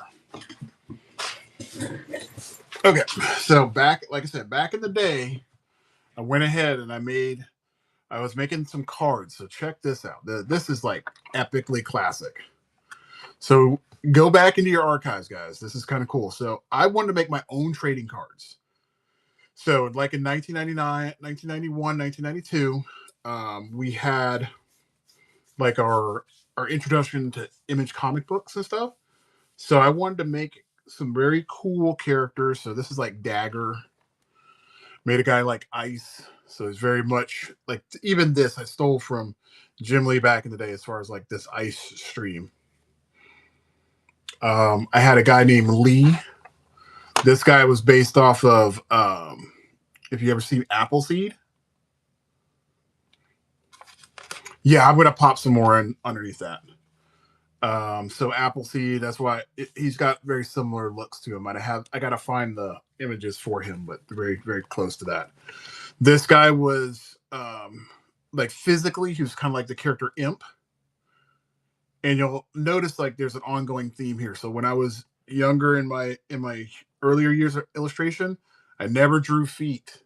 So I got this habit back in the day, because they would not ever draw feet, for certain artists. Then I had this guy, I can't remember what his name, but he was very much based after Void from Wildcats. I love Kickboxer, so I did a guy that was kind of inspired by like Van Damme.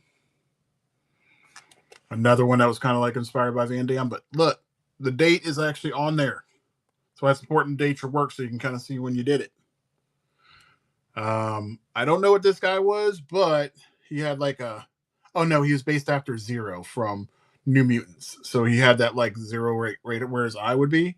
And then I got the legendary Rob Liefeld packs right there.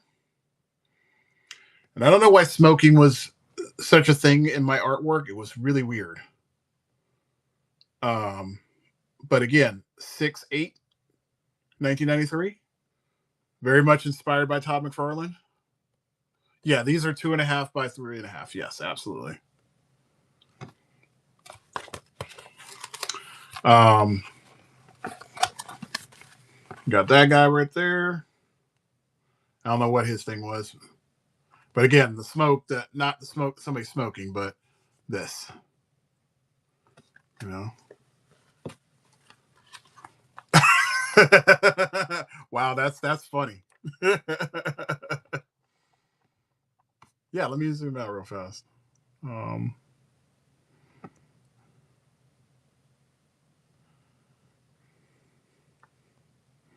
so like this guy, you can very much tell where I got this from. There's Knuckles right there, and there's like a Tails, and then this right here, this is literally a rip. So the pose and everything is ripped from New Mutants 98. But again, 8/10/93. And I was just making a whole bunch of different characters, so I can kind of tell like this is back in the day when me and my friends were trying to create like a comic, and this isn't my handwriting. So somebody put it on here, and they were trying to just kind of describe all these characters and what they were with. So we had a series of different groups. They were like white knights, red knights, blue knights, all that kind of good stuff, and they were just different factions within that. So yeah, that's taking you back. I mean, we're this is old shit. Like it's so old, like you can see it like yellowing on the bottom of this thing. It's crazy. But I couldn't believe when I found this. I was like, this is insane. I can't believe I found these again. So keep your stuff. Yep, they definitely do have the borders on there. Um, you know what? I'm not. You know what? Let me just double check because I haven't actually pulled these out in a minute. Yep, they were. They were done on those those boards. Good call.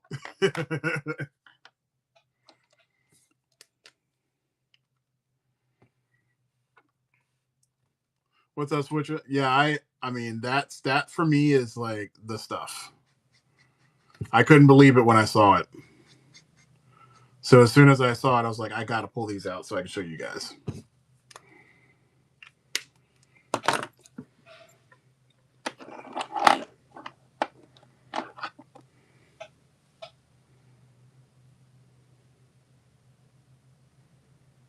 Oh no. That's horrible.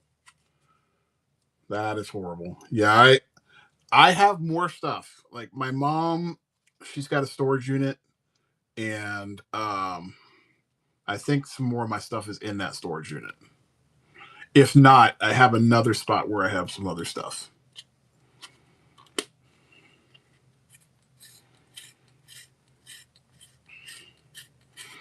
Yeah, I have some old drawing pads that one day I'm gonna have to do a run through to kind of see what those are all about because I haven't seen them in a minute.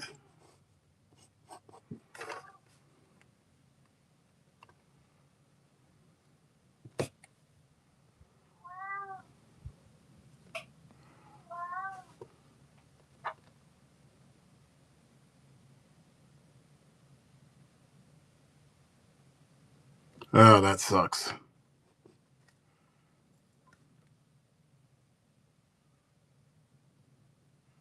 Yeah, that's my boy. That's one of my four boys. I think it's his name is Shepard.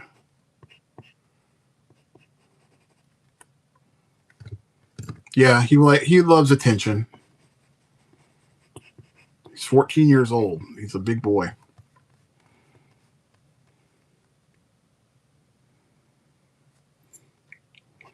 Yeah, this is what, again, with age comes wisdom. I don't grow attachments to my artwork anymore. I can archive all this stuff nowadays, and even if it was gone, I'd be okay too.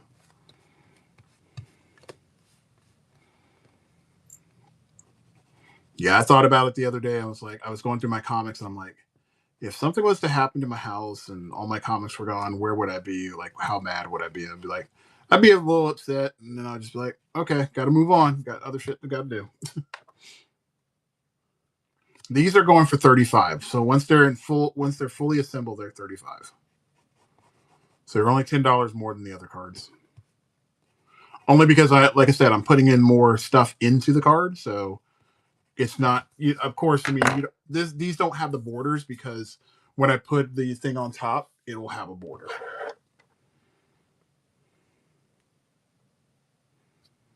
Oh no, no, no! I will not sell those.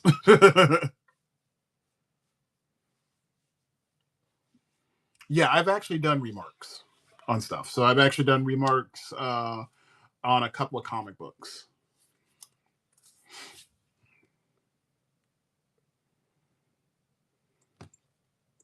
Yeah, my wife actually told me, she's like, "What? When are you going to do your own characters?" And I think that would be a cool idea. Like when I finally do my graphic novel, I think it would be kind of cool to have a couple of those in there.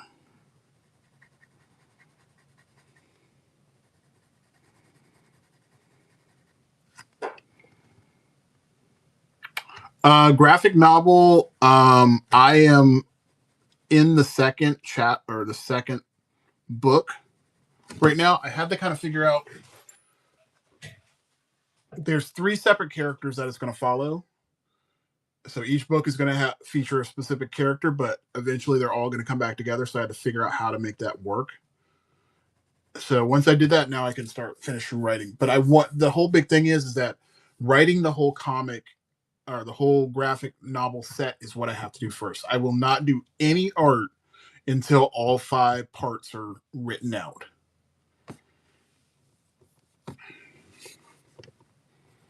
And once I do that, I have to type out the first one. Like I've got it handwritten, but I have a friend of mine he actually does creative writing, and he does it as a profession, and he's published and all this kind of good stuff.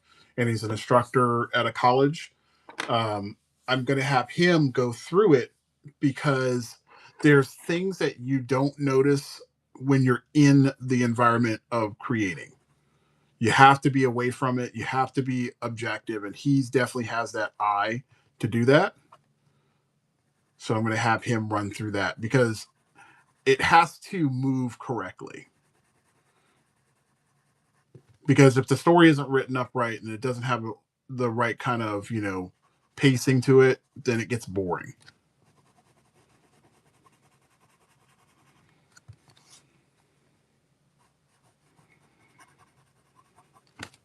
So yeah, that's probably, like I said, that's a project that I start next year.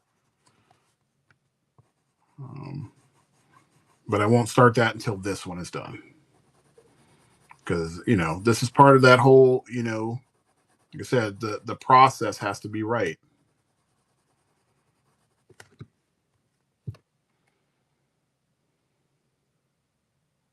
Yes, I did figure out how they come back together.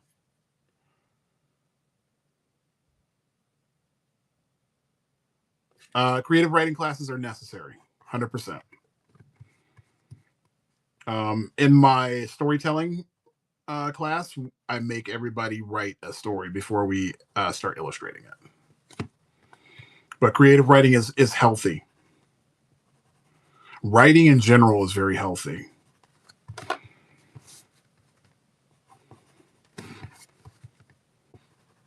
I mean, most of the ideas that we do um, can be generated in some type of form, whether it be still illustration or video game illustration. You could use it for like projects and stuff like that. So I think it's very important. Well, that's fine. You don't have to. Like I would say 30% of the people that are in my class right now can't draw to save their lives. We just did a character turnaround on Tuesday where I had to teach people how to take a head and rotate it in three different orientations. So they had to do a front shot, they had to do a profile, and then they had to do a 3/4. I didn't show them how to do the 3/4. I just showed them how to do the front and the side. And then I have a video that assists in that particular part.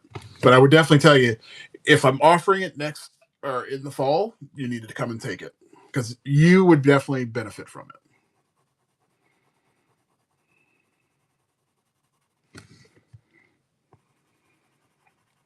It honestly is my favorite class to teach.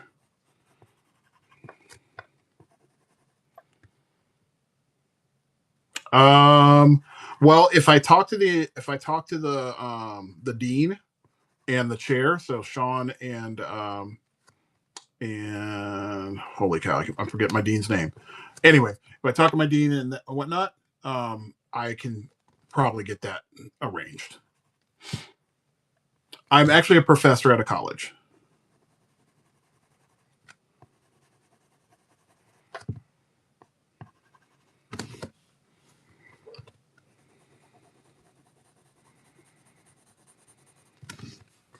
I think Pikachu's looking good. Yeah, it's fun. It's probably one of it's the job I knew I was destined to teach people. Um, the weird part is, and some of my students know this, but I used to go to this college when my mom first started working there. So she started when the campus only had two buildings. So back in the 80s, and now the campus or the college is based in four or five different cities. Um, but yeah, I mean, I always wanted to teach art. I never really wanted to be a grade school teacher, but I did have that experience as well. And so everything led me to this point. So I'm basically like a legacy for this school, and I teach what I teach from the old school way of showing people how to do their work. Um, you have to you have to be able to be a critical and creative thinker, and that skill is lost. And I really want people to get that back. Yeah. So to give you a little more context, Nathan, my mom actually, in fact, the building that we do all of our classes in, that building was never there. It used to actually be portables. And my mom used to run the first adult high school in the county through that college. She built it from the ground up. It was her and three other people that built that up.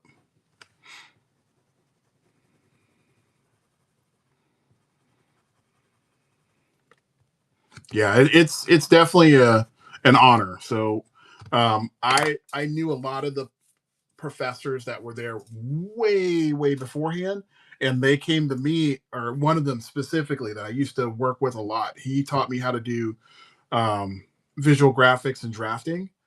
And right before he finally retired, he looked at me. He goes like, "Listen, if you want to work here, you need to get your other degree and get it done now." Because people like myself are leaving and we need people like you to come in and push this program even further. And I was like, hell yeah. And that was the motivation for me to get into the school. Like as soon as I finished up, I literally reached out to Sean, who's our chair, and I was like, hey, can I come up and we'll talk? And he remembered me and he just was like, hey, do you still want to come and work here? And I was like, yes, absolutely. He's like, you need to get this paperwork filled out and you need to make this happen. And within a matter of a week, I was in there.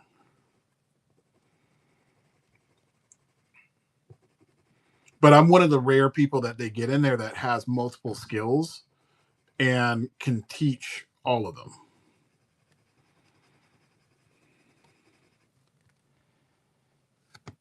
Well, I appreciate that.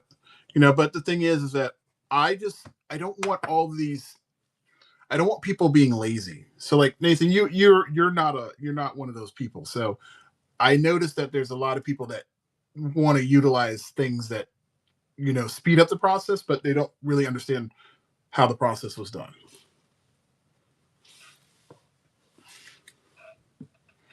and that's important.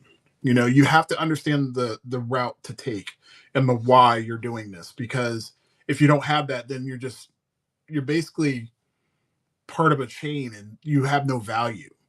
I told them, I said, I tell people, I'm like, if you have a multitude of different skills, then you are going to become more valuable, because when things break, you have ways to get around them. And people absolutely do not realize that. But they're learning. They are learning.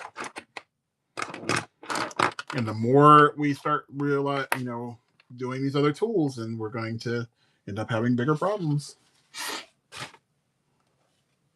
All right, so we got 3 knocked out in however much time, so that wasn't too bad. Well, thank you. Yeah, I feel like it got better and better as I went along, so I think like Pikachu was a good stopping point. So I have a lot more I got to do, but I got to get all of um, my printed work done first. Yeah, I mean, there's always people to learn from. The cool part about Whatnot is that people will actually walk you through their process, and you have time to ask them questions. Whereas, like, if you're an Artist Alley, that's not going to happen. It will absolutely never happen. I try to give as much of my knowledge as I can, because you never know, just one little nugget can inspire somebody. That's what I'm most happy about. All right. Well, guys, I apologize, but I gotta cut out, and I gotta go to work. So I wish you all a very blessed day.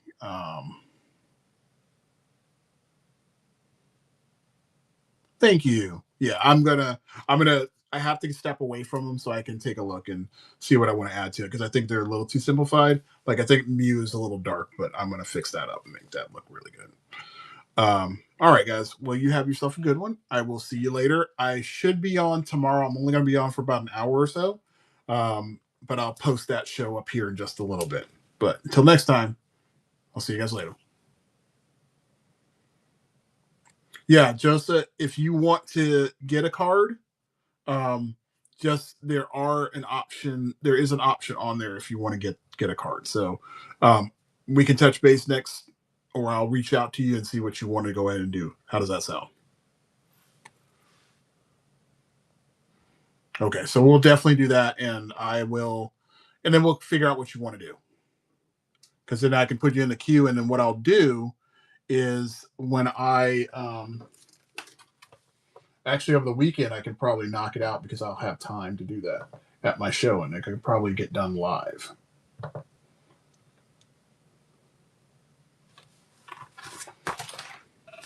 Yeah, I think that'll work out really good.